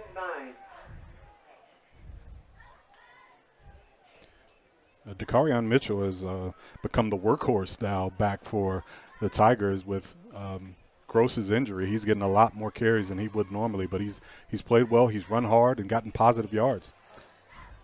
Hill looking downfield, and now he's going to keep it again, and brought down by his jersey. Ethan Loslow bringing him down. Couple yards gained on the play by Brock Hill, who's now ran the ball, Effie, 9 times on the night. 21-yard line where it'll be 3rd and 7 Tigers. He's also attempted 9 passes, so nice balance from Hill. And I think Brock has been playing smart. He generally doesn't force the football, and he knows he can get some positive yards with his feet rather than take chances and getting a turnover or forcing the ball down the field. So I think overall he's played well and made good decisions tonight. Under pressure now, he's rolling out to his right, and he's got his man on the sidelines, and it's just in and out of the hands of Miles Bradley. He had him. Wow. That'll bring up 4th and 7 for Mansfield Senior. Normally very sure-handed Miles Bradley. That ball hit him right in the numbers. I'm sure he wants that one back. That would have given the Tigers the first down just outside the 10-yard line. Number 2, Miles Bradley. So it brings up 4th down and 7. Tigers look like they are going to go for it. Ball at the 21-yard line. 5:10 left in the 3rd quarter. Play clock down to 5. And they are going to take a timeout and decide, Effie, how they want to go about attacking this 4th and 7. Timeout. Mansfield Senior. That'll be the first timeout. First timeout of the 2nd half for the TY Tigers.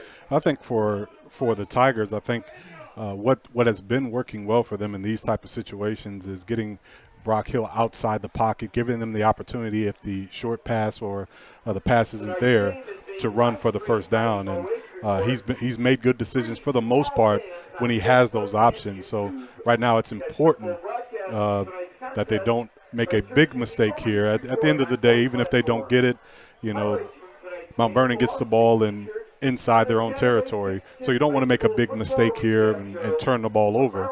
But also you'd like to put points on the board. So Brock Hill has got to be smart on this play, and I think they are going to put it in his hands and let him either throw or run.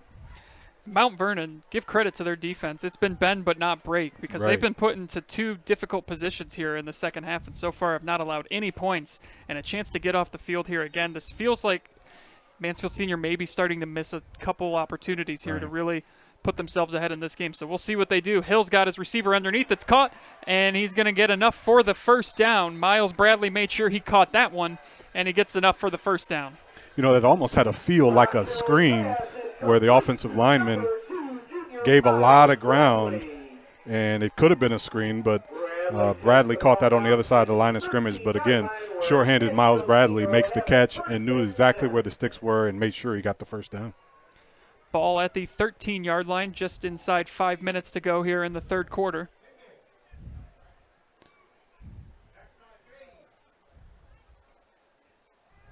Hill fakes it. He's got his open man. It's Mitchell. Mitchell lowers the shoulder, and he is into the end zone for the touchdown to Chandre Hall.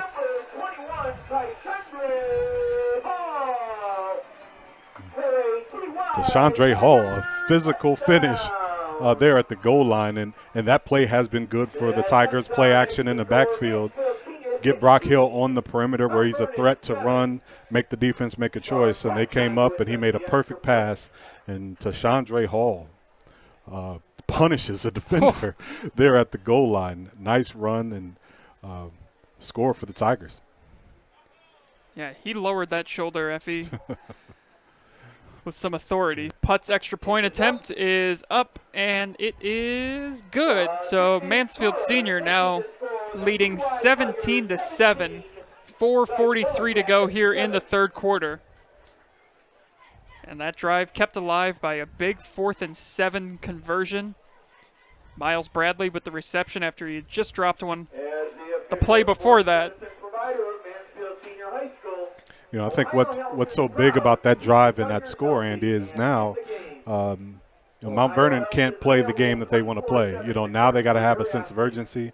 They can't work the clock now. Now the clock is their enemy, and now they got to play with a little bit more tempo and play outside of the way they want to. Now, you know, I do think they're capable. They've got a strong running game. They've shown they can complete some passes, but I think that overall this is best for the Tigers now that they have to play with a little bit more speed, a little bit more tempo, maybe put the ball in the air more than they would like to in order to get back into this game.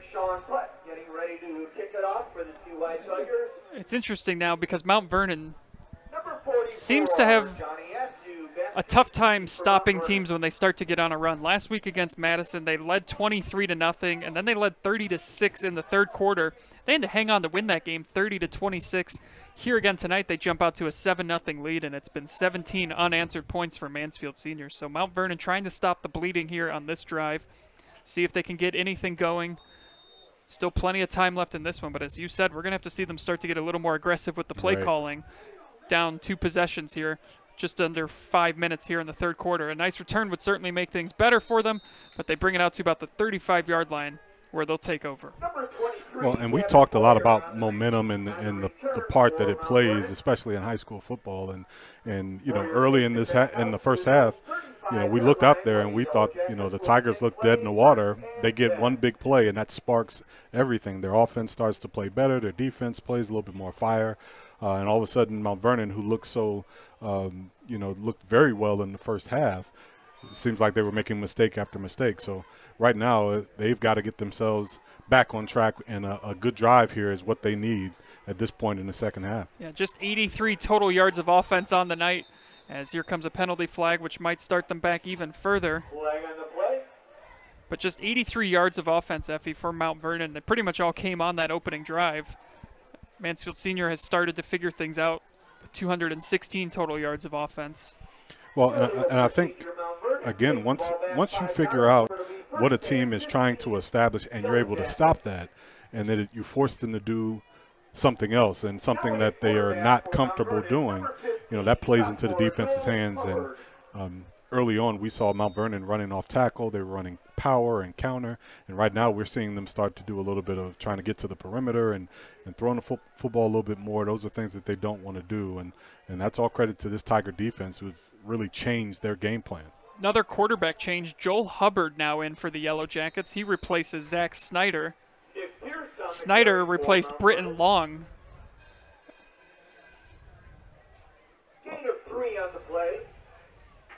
You know, we're in the age of, you know, offensive specialists now. I think last week we saw a quarterback change at Clear Fork, and a couple guys that could throw the ball a little bit, and they would come in and throw a couple passes. The other quarterback comes back in. Maybe he's a little bit better runner. So, you know, coach is not afraid to change quarterbacks nowadays. They are not, and they are offensive specialists, and it's a broadcaster's nightmare trying to remember who's in at quarterback. As Hubbard, another penalty flag. Is that a flag on the play, or is that where they just had the ball marked? I think that's the ball mark. Okay.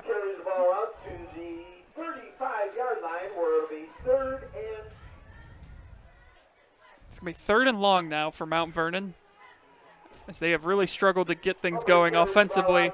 Penalties have been a big part of that. Started this drive off with the penalty. But it's 3rd and 9. I thought maybe Hubbard maybe had the arm. I thought that's maybe why we saw the switch, to see them start passing. But so far it's been... Well, and I think when you have the quarterback as a runner, you're able to – it's a numbers game, and you have your quarterback as a runner, then you get an extra blocker. Your running back is an extra blocker, essentially. So right now we have a timeout, looks like, by the Yellow Jackets. Yep, they will take their first timeout of the second half. 3:15 left to go here in the third quarter from Arlin Field. Chilly night, temperatures now dipping below 50. It's a little chilly, Effie. Yeah, I would say so. Hope all of you watching us at home on Facebook or YouTube are nice and cozy, bundled up. But it like I said before, it feels like football, and like I said, the band is here, and when as close as we were to not having football, it makes you grateful to be able to come out, and I'm sure for these parents and fans, they're happy to see their sons out, be able to compete this season, because it was very much in question for a long time. Yeah, pretty much right up until they couldn't wait any longer. Right. It was still in question. Right. So 3rd down and 10, and another flag on the play. That's got to be tough if you're Coach Kerr and the Mount Vernon Yellow Jackets. You just took a timeout, and you come out, and just a lack of discipline and execution will bump them back even further. Well, again, you see they're trying now. Now, this has been a team who comes out, they call the play, they run the play. Well, now they're trying to run some motion with the receivers, something that they don't generally do, and they get an illegal motion when the receivers starts to go forward before the snap. It's because they don't normally do that. They do some things, and now 3rd and long, you have to do some things differently, and your players are just not accustomed to that, and that's the first thing that happens. You get penalties and put you even further behind the sticks. Play clock down inside of 8 seconds now. And they're just breaking the huddle. So, yeah, they're still trying to figure out what they want to do. And timeout taken by Mount Vernon again. So it has just been an uphill battle for them, as they've really become their own worst enemy. Yeah, it's been hard for them to run a play here. I feel like they're trying to walk up the steps to get up to the press box here at Arlin Field. Effie, every time I come here, it gets harder and harder for me, and I feel like that shouldn't be the case. But I'm out of breath every time I get up here.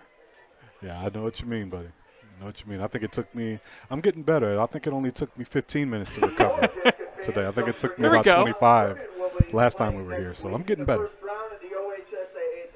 Well, hopefully, Effie, you and I are back here next week for the playoffs, where Mansfield Senior will host a game. They'll take on Sylvania Southview next Friday at 7 p.m. And if they win, that sets up the oh-so-interesting matchup with number 2 seed Ashland. But nice. First things first, Sylvania Southview is on the schedule for next weekend. For Mount Vernon, next week they will begin their playoffs at home versus Canal Winchester next Friday. And if they win, they will... Well, I have a typo on there. They will not play Ashland. I'll have to look up who they play, but it is Canal Winchester on the schedule for them next week. Hubbard rolls out, and he's going to air it out, and incomplete. Intended for Gavin Moyer. Quality play design, and you could tell that was the play they wanted to run before, something the Tigers hadn't seen, a combination route. Looks like they ran a slant with a corner route on the outside. Not a bad throw. No. The receiver just couldn't haul it in. It would have given them enough for the first down. The receiver just couldn't haul it in. Yeah, initially when he threw it, I didn't think it was even going to be enough to pick up the first down. But, yeah, once Once it got there, it would have given the Yellow Jackets a first down. Instead, forced to punt again. Bradley and Gross back for this one. And falling down was Gross. I don't think it ever touched him. Regardless, it rolls out of bounds inside the 30.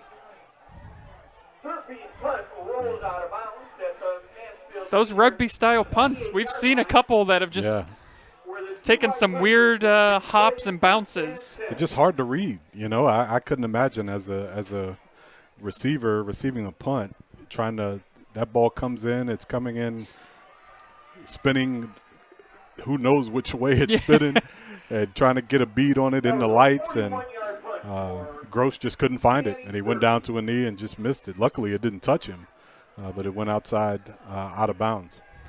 So Mount Vernon, again, desperately needing a stop here on defense. They've done a good job so far tonight, but things have started to shift towards Mansfield Senior, and that almost went for a lot more than it did. It's a gain of 5. Yeah, Ethan Lasco may have saved a touchdown. I mean, the freshman Amar Davis, who has got blazing speed, was just getting started, and had he had a couple more steps, he could have taken that one all the way, but a great play by Ethan Lasco. 2.5 minutes left here in the third quarter.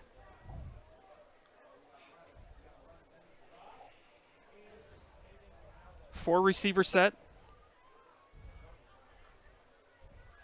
Mitchell gets the handoff, and he picks up a couple on the play. You know, this is, a big drive for the Mount Vernon defense. It's third down now. They got a chance to get off the field if they can get this stop.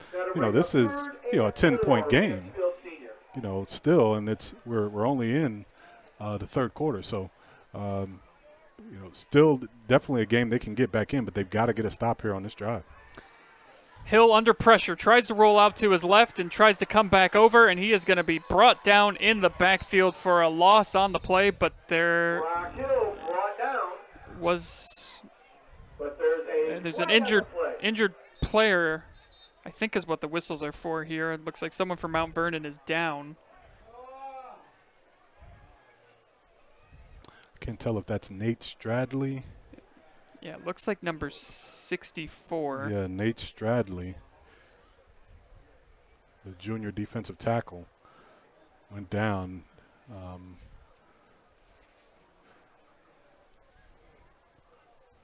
Good to see him get right like back up. Sideline warning was called on the Tygers, maybe? I was thinking it might have been on Mount Vernon, just reacting maybe to the sack, okay. But I didn't get a look at who they issued the sideline warning to. But in any event, I don't think that's a penalty at that point, just a warning. So that is a big loss and a big play for the Mount Vernon defense. Yeah. Going to force the Tigers to punt. Yeah, so they get the stop they desperately needed. Chance to get their offense back out there and chip back into this down 10. Brings up 4th and 10 for the Tigers. Rock Hill back to punt. Johnny Askew back to receive the punt. Hill gets off a spiraling punt, and Askew had no room to return that at all. He took it at the 40 and returned it to the 40. Donovan Duncan right there with great punt coverage.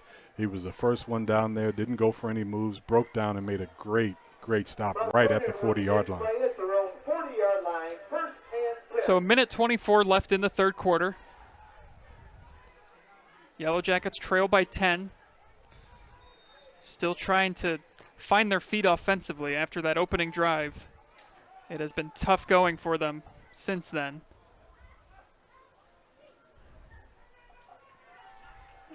And that completion will get them a couple of yards as Zach Snyder is back in at quarterback. Gets that one out to Gavin Moyer. Oh, nice toss and catch, a 4-yard pickup, and that's important for Mount Vernon to show that they will throw the football. That'll loosen up this Tiger defense a little bit because, essentially they do want to run the football, but they can't do that if the Tigers keep the box loaded. Snyder fakes the handoff, and there is going to be a penalty flag on this play. Looks like it's going to be holding as Snyder's just runs out of bounds. And again, some positive. You just picked up a couple yards, and that what looks to be a holding penalty is going to bring them back. And Zach Snyder was on the run from the beginning, and again, the straight drop back pass is just, it plays into the Tigers' hands. This defensive line is small, but they are quick. And when you try to do straight pass blocking schemes against them, you better be good, because they are going to get off the football and get into your backfield. So you got to be able to run the ball and then do play action off of those runs to slow down that Tiger defense. And Mount Vernon just has not been able to execute. And that, along with these penalties, has hurt them more than anything tonight. Taking the ball back to the 27-yard line of Mount Vernon.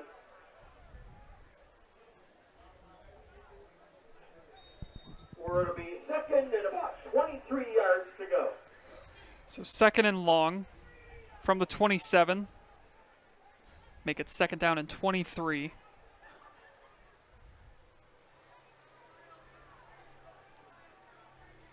Snyder at quarterback again. He's in the shotgun. And it's going to be a delayed handoff and nowhere to go. The Tiger defense, Effie, has just completely stifled the Yellow Jackets here tonight. And I think they tried to run a delay and let the Tiger offense run up the field and run it behind them, and it just doesn't work. The Tiger defense reacts too fast and they're too quick. So if you're not going to power them off the football, you've got to be able to complete passes, and Mount Vernon just has not been able to get that done tonight. Snyder under pressure, and he is going to be sacked in the backfield. To Chandre Hall. Yeah, Deshandre Hall just beats his man. Watch this move against the running back. He just sheds the blocker and gets right to the quarterback. The protection was there, but the execution was bad. Deshandre Hall, great individual effort. So that is going to be the end of the third quarter. Mansfield Senior leading 17-7. You are watching high school football live and free exclusively on the OH Report.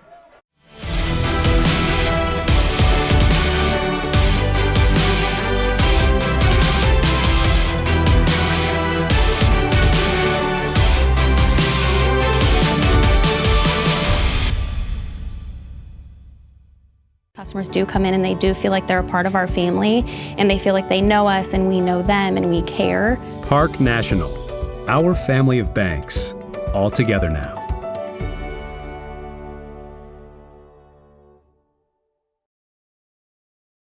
James One Incorporated, providing innovative workshops and training for school districts throughout Ohio. We specialize in the areas of cultural awareness and sensitivity, dangers of teen substance abuse, and more. Call today and schedule your first session. First in promoting excellence through quality professional development. Why are all these people so happy? Because they just got their business online with TMS Plus Digital Marketing. No hype, just results. That's TMS Plus.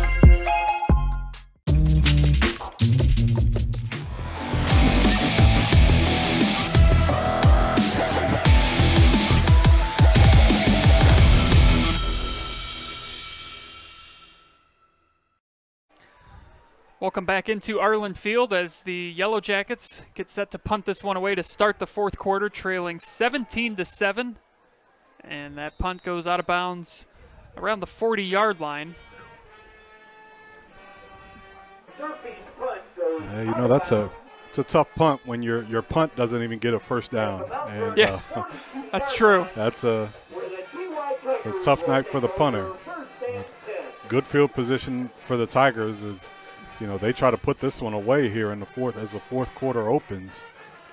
They have been offensively executing a lot better here in the second half, and they've really got this defense on their heels. And the offense for the Mount Vernon Yellow Jackets has not helped their defense at all here in the second half.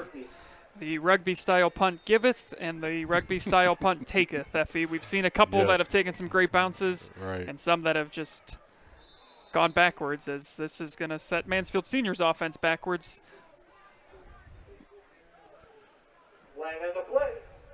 5-yard penalty here will make it first down and 15. Illegal procedure against Mansfield Senior. Takes the ball back 5 yards where it'll be first. You know, and these are the small things that coaches at this point of the year really want to clean up. The unforced penalties really can cost you in a big game. 24-13.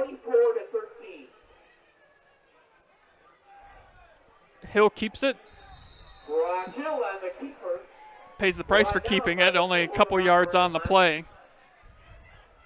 You know, one thing I've noticed about both of these offenses, Andy, is that neither one of them can afford to get behind the sticks. Anytime there's a penalty or a loss of yardage play, it just seems to sink the offensive series that whole time. And now here's the Tigers with second and long here due to a penalty, and now with back-to-back penalty and a loss of yardage, big play. Yeah, no gain on that play, so it's second down and 15. 5 receivers set. And Hill under pressure again. He's going to roll out, and he's got his man open, but there is a penalty flag on the play. Avion Gross making all sorts of incredible moves, and he's going to end up getting a touchdown out of this, Effie. But unfortunately, there is a flag on the play. My goodness. And I think it's going to be coming back, but do not discredit the effort by Avion Gross on that. I mean, my goodness. Well, sometimes when there is ACC talent on the field, you don't have to look for it. It always shows itself. That is an outstanding effort by Avion Gross. In the third quarter, Lexington leads Madison 21-0. That was fun to watch. It won't count, but it was fun to watch. Right. Well, and it's a well-executed play, and Brock Hill got outside the pocket. He probably could have ran for the first down easily. I thought he was going to. Yeah, but he got the ball to his playmaker, and who took it in. But that is a huge, huge penalty for the Tigers. And like I said before, it just seems like anytime there's a bad play, it's always followed up by another one. Mm-hmm. So that is going to back them all the way back to the 35-yard line. So Effie, second and 33. What are you doing here? Well, I could say, but I'd be wrong. So we'll just let the play out. Well, Hill's going to keep it, and he had some room ahead of him, but a nice tackle there. It's going to set up third and long. Picked up about 9 or so on the play. Marked him out at the 41, so gain of 6. You know, the one thing we haven't seen a lot of tonight that we normally see from the Tigers is, a lot more jet sweeps and things where they're getting the ball in space to guys like Amar Davis and Avion Gross, where they catch the ball in short passes and try to get the ball in space and make these Yellow Jackets defend those athletes in space. Hill throws a little outlet to his running back. And it's going to be well short of the first down. Brock Hill's pass is complete to number 20, Dakarion Mitchell. Mitchell takes the ball out to his own 44-yard line. Missed opportunity there for the Tigers. Had the ball in, really good field position and, really had a chance to put this game out of reach with that. So the penalties and a big play, I thought, on second down by the Mount Vernon defense. And another penalty, and the Tiger defense started moving backwards and going to give the ball back to the Yellow Jackets here with just inside 10 minutes to play in the fourth. Almost blocked. Low line drive kick. Askew gets it around the 19, and he's got to get something going here to get the Yellow Jackets back into this. Leaps over a man, and it's a nice return. The ball did come out, but they're saying he was down. Johnny Askew is upended by number He gets out Miller. to around the 37-yard line. A little slow to get up as Askew. I wonder if he came down right on the football, Effie. Yeah, I know that can he take the came wind down out of you real quick. Looks like he came down on his neck, shoulder area. And he was running hard. He's running hard, got upended there. That's always scary when you see a kid land on his neck and shoulder area. But that's kind of how physics work, and at least what I've been told. I wasn't listening in physics class, but that's what I was told. I'll take your word for it. I wasn't listening either. It sounds credible. Yeah. So, but hopefully he's all right, and that's not a serious injury there. So 10:02 left in the game, and good to see Askew get back up. As he walks off the field.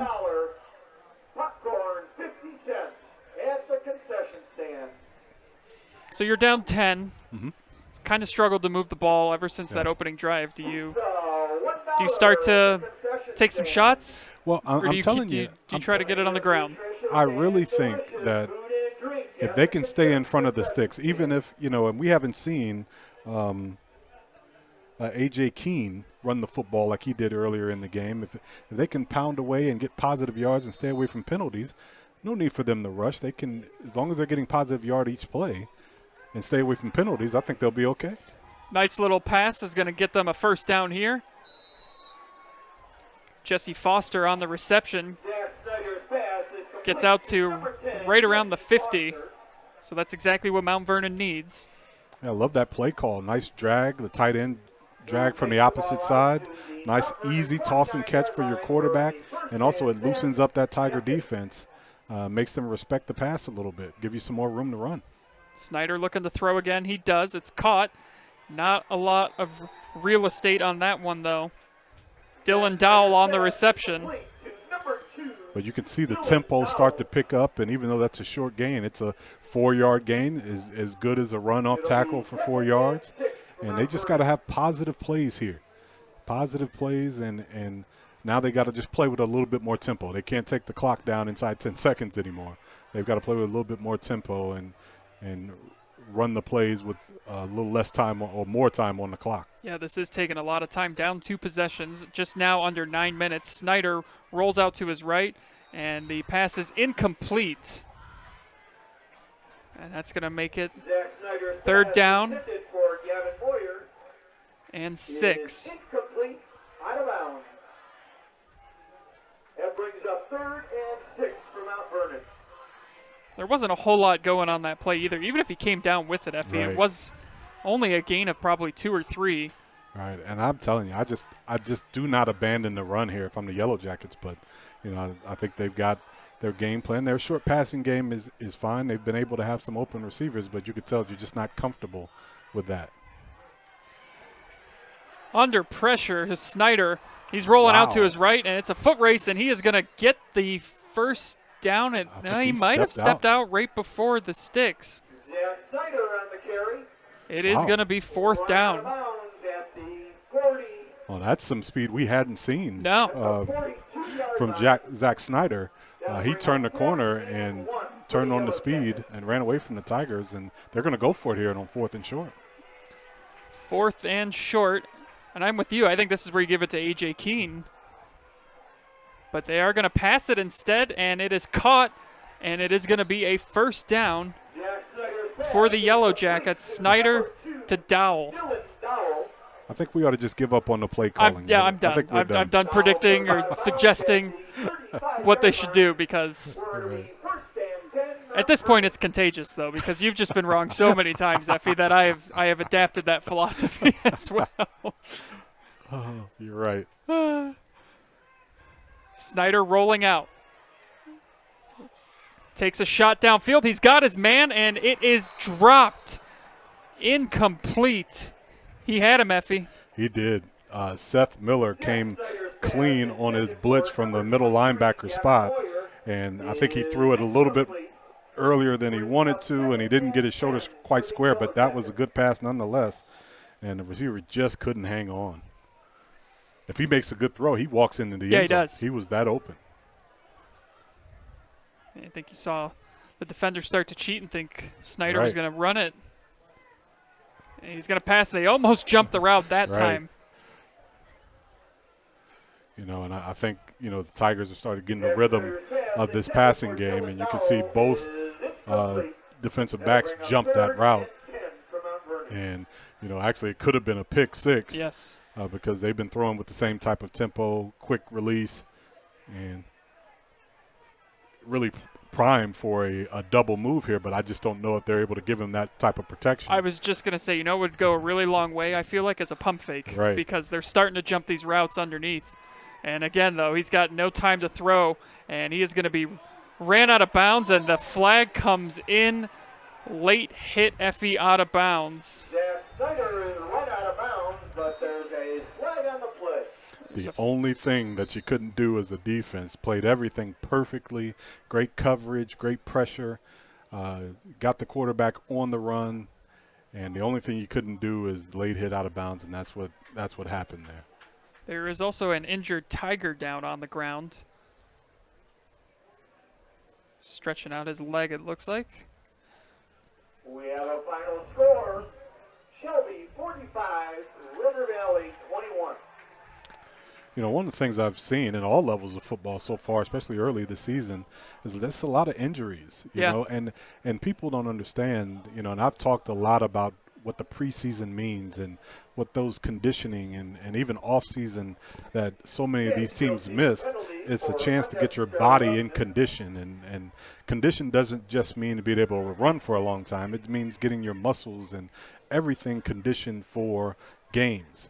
And if you short that, it leaves you susceptible to these small injuries. We're seeing a lot of knee injuries and hip injuries and ankle injuries just because, teams and individual players just haven't had the time to get themselves in condition. So that's why we look in the NFL and we see a lot of prime-time players with big injuries because your body just doesn't have that, requisite time to get in condition for the season. So just strange times all around. Strange times indeed, as Snyder under pressure, and he is going to be sacked in the backfield for a loss. Just kind of held on to the football a little too long there, Effie, but he has really not had any time to throw. No. And they'd found something with the short passing game and getting the ball out of his hands early, but once the Tiger secondary started to jump those short routes and they had to hold the ball a little longer, that just plays right into, again, this Tiger defensive line that is small but very fast off the ball. They're going to get to your quarterback. So the only real defense you have is to get the ball out quickly. Loss of 11 makes it 2nd and 21, 7:43 and counting. Play clock down to 5, and I'm with you, Effie. The urgency doesn't really seem to be there. Right.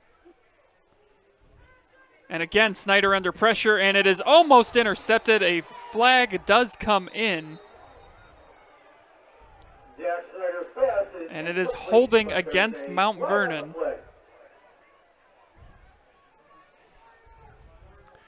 Yeah, and, you look out on the field and you just see the offense having the play into the Tigers' hands. They're blitzing linebackers. That time, Tashandre Hall came off the left end untouched. And, again, the quarterback now, Zach Schneider, has been taking hit after hit. He's still a little slowed down from the hit he took on the previous play. And I think that time they may have been trying to set up a screen, but, again, Tiger defense just too fast. So Mansfield Senior decides to decline the penalty. Makes it 3rd down and 21.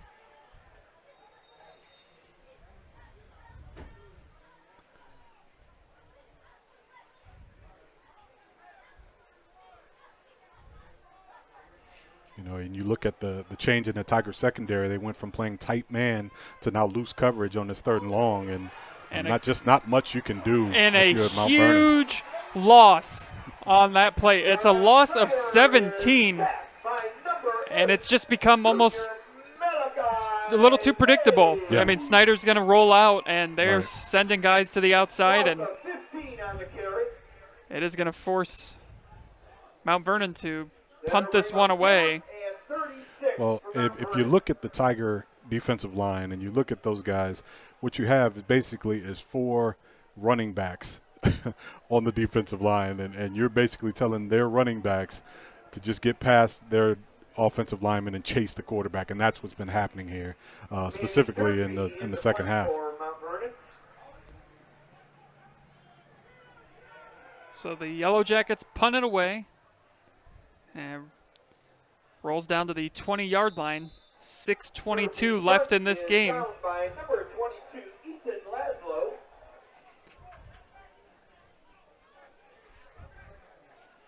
At the Mansfield senior 20-yard line. You know, it's a great benefit for the Tigers to have such speed on defense, because when you get into positions where a team has to throw, and like I said before, most teams play with offensive linemen as defensive linemen. Well, the Tigers play with their skilled guys as defensive linemen and put a lot of speed on that defense. So if your guys can't get open or you can't run the football, it is going to be trouble. And the Tiger defense has stepped up big in this second half, even though their offense has struggled here the last few possessions. It's tough, too, if you're Mount Vernon. It's tough enough to come on the road and try and beat Mansfield Senior, but if you're also beating yourself, as they have several times tonight with the penalties, I mean, that you're fighting a two-front battle at that point. And On the play brings up 2nd and 9 for the TY Tigers. I mean, it all clicked for them right out of the gate. Right. And since then, really nothing has gone their way. Well, and I think, you know, two things. One thing, I think the Tiger staff and coaches made great adjustments there at halftime, but also, like you said, the penalties, they really hurt themselves and took themselves out of their game plan. I'm not sure if the Tiger defense took them out or not. That was a dangerous throw right there. As Zach Mullins almost found the Brock Hill pass right into his hands, and that would have certainly made things interesting. But now that stops the clock, and it's 3rd and long. Well, and you look at the energy of Mount Vernon, and you think the game was way out of reach. But, you know, now say he catches that ball and runs it in. Now, heck, you're down 3 points with 5 minutes to play, playing an offense that, you know, the Tiger offense has struggled here the last few possessions. So, you know, it's tough to get high school kids to stay in it, stay present in the football game, because they're still in this ball game. Hill tried to keep it, and he had nowhere to go. So Mount Vernon gets the stop they needed defensively, and they'll get the ball back now. Still time. I tell you what, Nate Stradley, defensive tackle, he put a lick on the Tiger quarterback and, you know, got that stop for Mount Vernon that time. But he stepped up and put a hard hit on the quarterback, who's feeling that right now as he's getting ready to punt the football.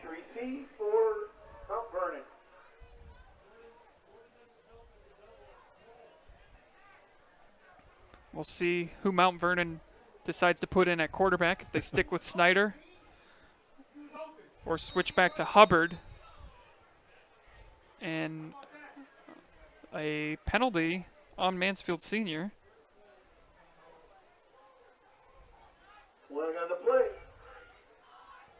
Play clock was down to 5, but a false start is going to back them up. That 5-yard penalty will take the ball back.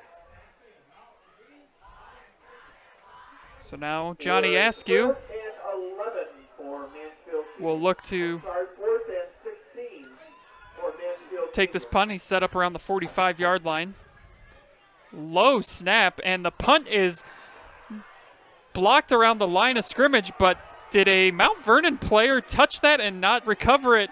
I think this might still be Mansfield Senior's ball, Effie. Yeah, but it's still 4th down, so that's true. Well, I think, you know, that's interesting, Andy, because if a Mount Vernon player touched it. Yeah, they're going to meet about this, but it looked to me like when the ball got blocked and came down, that one of the linemen for Mount Vernon went up to catch it, but he didn't come down with it. But the thing is, if the kick was blocked, then that makes it a dead ball, I believe, if it was blocked. My understanding is that he would have been attempting to return it, thus fumbling it, or even if the punt. Yeah, that's interesting. Yeah, and they're signaling first down for Mansfield Senior. Because I thought when the ball is blocked, but even though Mount Vernon did touch a Mount Vernon player, they never gained possession. But unless they're saying he had possession, but he never did have possession. He never had possession. He definitely touched it. Right. But that is, I'm going to have to go back to the rule book and figure out. Senior will have possession at their own 20-yard line, first and 10. That's just when you know it's not your night, Effie. Just not your night. That was. We talked about it. They were a play away from getting themselves right back into this, and that was certainly it. But yeah. Now, if the ball wasn't blocked, then that's a live ball. If Mount Vernon touches it, that's a live ball, and the Tigers. But I thought the actual kick was blocked. I think he did block the punt, and then it Ricky Mills on the carry for Mansfield Senior. it went straight up. Gain of 3 on the play will bring up 2nd and 7. Yeah, but I think you said it right. Just not the night for the Yellow Jackets tonight. They just can't get out of their own way. They have had plenty of opportunities, and the Tiger offense has other than a few plays here and there, has really stalled here in the second half. But Yellow Jackets just could not take advantage of it. Yeah, Mansfield Senior has done just enough to what appears like get out of this with a victory, their second of the season. And always good to head into postseason play with a win under your belt. Absolutely. The week before. And there's a first down and then some. Keeping the legs moving. Ricky Mills. Just kept going, Effie. Yeah, here's Ricky Mills. One of his few carries on the night. Lowers his shoulders and just refuses to go down, carrying Yellow Jackets. He took a couple hits on that play that I thought were going to bring him down, but he just kept going. Ricky Mills, one of those tough and quick defensive linemen, plays running back for the Tigers on the offensive side. So it's a first down, but more importantly, it's a new set of downs, and that will keep the clock rolling. 3:30 and counting to go. And Mount Vernon, I believe, only has one timeout left. Mitchell bursts ahead for a couple yards, and Effie, I feel like he's been so close to just breaking off a big run all night. Yeah, he has really run hard tonight and really been the workhorse. Aubrey Gross, if you remember, went down first play actually of the game after a big first down run, and Takarian Mitchell has stepped in and done a great job carrying the football for the Tigers. Yeah, Aubrey had the 12-yard run on the first play and came out with an ankle injury. Hill keeps this and picks up the first down. Brock Hill on the carry.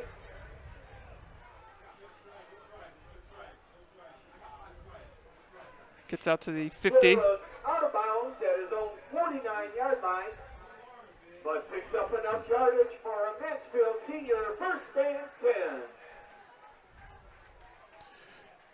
And the Tiger offense has, been really up and down this season. And, Brock Hill, as his first year as quarterback, has had some really good moments as a first-year starter here for the Tigers, and has really played well at times, and at times has struggled along with the offense.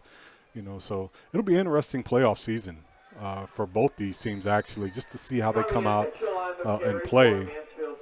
As Takarian Mitchell gets another carry, and the Tigers are going to get a chance to get another home game. Yeah. As weird as that sounds. And, you get another home game and in the first round and get to play extra football. Got to love that. Teams can still play games after the playoffs if they are eliminated. I believe we will still have the city rivalry, correct, with Madison? Is that still? I believe that's on the schedule. I believe it's tentatively scheduled for the 23rd of October, but dates really don't matter this year. No. Everything is subject to change. Everything. And I'm telling you, it doesn't matter what their records are. Both of those teams, trust me, both of those schools want to play that game. Of course. And I'm sure Mansfield would love to go on and be playing in the playoffs, but if not, they want to play that game. Well, and just think about it, too. If you get bounced from the playoffs and, oh, hey, we're still going to play our rival, that's how we're going to end our season. Right. That's a pretty cool thing to have, that option. Well, just the rivalry itself, and when I initially looked at the schedule and I didn't see Madison on it, I was surprised. Right. I'm like, how are we not going to – how is Mansfield not going to play Madison? And, so we'll see how that goes. But in this unprecedented season, a lot of things are happening now that have never happened before. And frankly, Andy, I hope never happen again. Oh, God. Oh. The interesting thing, though, is it is interesting to see how they formatted to get all the teams to play in the playoffs. Now, I didn't think that was going to be possible, but the OHSAA found a way for it to happen, and it looks like it's going to go off. And it'll be interesting to see how they play with that moving forward because, I know some people would love to see an expanded version of the current playoff system. Yeah, it's amazing how creative people, jobs, our lives, sports have had to get this year just to get things going again. Sure. I mean, you look at what the NBA has done with having to go into the bubble for the playoffs. Right.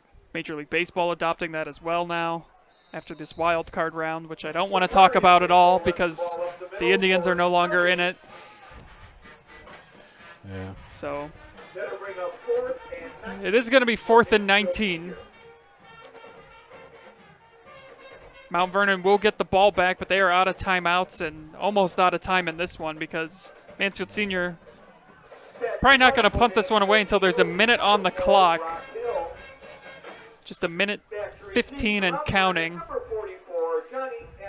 Well, good to see Johnny Askew back to return this punt. The freshman who went out with a injury on the last punt return, right back out there again. I love that toughness out of the freshman. And Mansfield Senior will take their last timeout. That'll be their second timeout, the second timeout of the second half. Good game tonight, Effie. Not as maybe close as we expected. Just really the big play from Hill to Gross was really what separated this one. Well, and I think both teams, when they look back at this game, even though it's a 2-score game right now, Mount Vernon is going to feel like, man, and from looking at their scores, there's a few games they could look back and say, man, we had a chance. And both teams are going to look at penalties. They're going to look at, unforced errors and mistakes and small things that really could have turned the tide in this game and really made it a competitive ball game, especially for the Yellow Jackets. They really can look back on this game and point to some things that happened that would make this a totally different ball game. See if this punt holds any craziness like the last one did. Askew gets right around the 30 and then runs into almost the entire special teams unit for Mansfield Senior. 50 seconds left. Mount Vernon trying to just get a score here, build some momentum into their playoff matchup with Canal Winchester next Friday. Well, I'd like to give some credit here to Coach Sean Adams, who stepped in a situation where Coach Bradley couldn't be on the sideline tonight. And Coach Adams is, a veteran, has been around this program for a long time, is one of the, player favorites among this team and really motivates this team. And as we see the Tigers with another sack, Coach Adams is going to unofficially get his first Tiger win as coach of the Tigers, and I think he has done a good job in a weird week amongst a weird season. Sure. Was able to get these players in focused to get this important win for the Tigers tonight going into the playoffs. And it's a loss of 11 on the play, and what has just been a reoccurring theme as Snyder has had really no time to throw in, almost a pick six. And instead, it's going to be a first down for Mount Vernon. Wow. How did he not catch that? I have no idea. I have no idea. Moyer comes down with the reception, though. Yeah, he broke on that a mile away. That ball must have went right through his hands. Takes the ball out to the 34-yard line where it'll be 3rd and 10, Mount Vernon. Oh, that was the original sticks he got past. 3rd down and 10. I was thinking that was the first down chain. And he heaves this one out of bounds, and 1 second remains on the clock here. Snyder's pass intended for Gavin Moyer is incomplete. Great effort tonight from the Yellow Jackets. Just didn't have the big play in them to get back into this one or kind of steal the momentum after they marched down the field on their opening drive. Took them 9 minutes. They just picked up a couple yards here and there, kept getting first downs, led 7-0, and then Mansfield Senior found their rhythm offensively and scored the next 17 points. Snyder gets it to Askew, and he is going to be brought down right around the 44-yard line, but that will do it as your final score tonight. Mansfield Senior 17, Mount Vernon 7. We will have our player of the game and final stats for you when we come back right after this. You are watching high school football live and free exclusively on the OH Report.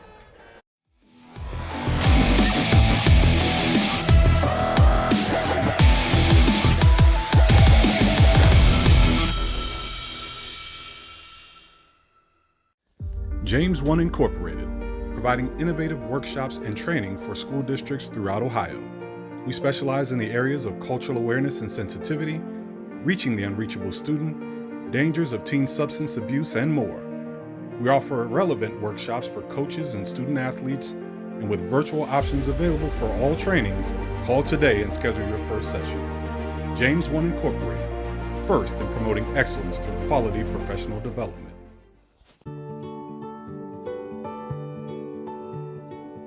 We are uniting Park National's family banks under one name to serve you more. This bank's about service to the community. I mean, your customers become your family, and by and large, you become their family. Customers do come in and they do feel like they're a part of our family, and they feel like they know us and we know them and we care. Park National, our family of banks, all together now.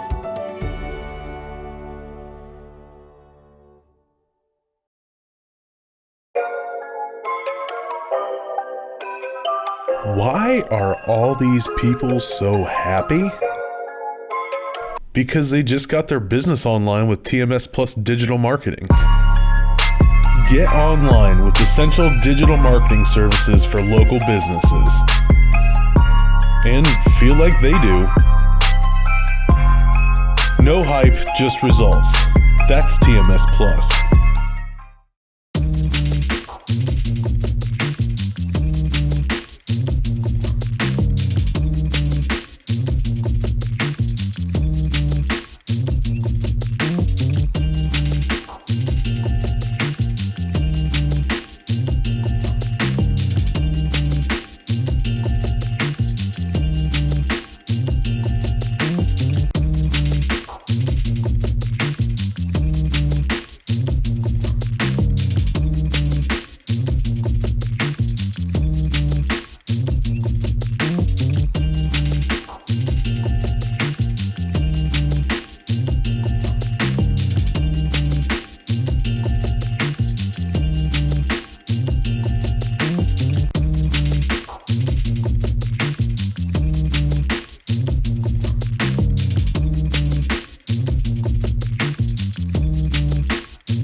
Welcome back into Arlin Field. Andy Jardy alongside Effie James, where the TY Tigers come away with a 17-7 victory tonight over Mount Vernon. Effie, as we take a look at those final stats, a total dominating effort here in the second half from Mansfield Senior. Yeah, Mansfield Senior comes away with 114 rushing yards, 130 passing yards for 244 yards total, 12 first downs, 8 penalties for 78 yards, something they're going to have to clean up before next week, and the 1 turnover. For Mount Vernon, 34 rushing yards, 61 yards passing, and most of that was in that last drive there in the fourth quarter. 81 total yards for the Yellow Jackets, 8 first downs, 6 penalties for 46 yards, and 1 turnover. Yeah, and Mount Vernon had 83 total yards at halftime, ended the night with 81 for the game, so they lost 2 yards in the second half. They just could not get anything going offensively. A lot of sacks.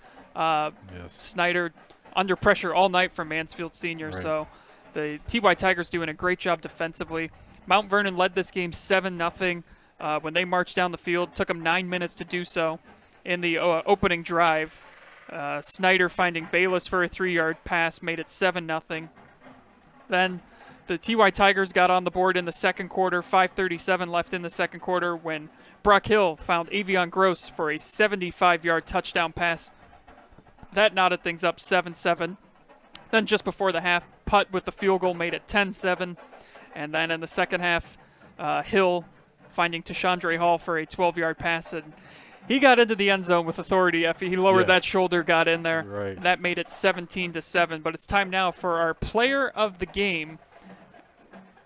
And it was tough, Effie, trying to decide who we were going to go with tonight. And there was debate, was it going to be Brock Hill? Was it Tashandre Hall? But at the end of the day, we're giving it to Avion Gross. 2 receptions, 80 yards, and the touchdown, as he had a 75-yard touchdown reception that really was the difference in the game tonight. Right.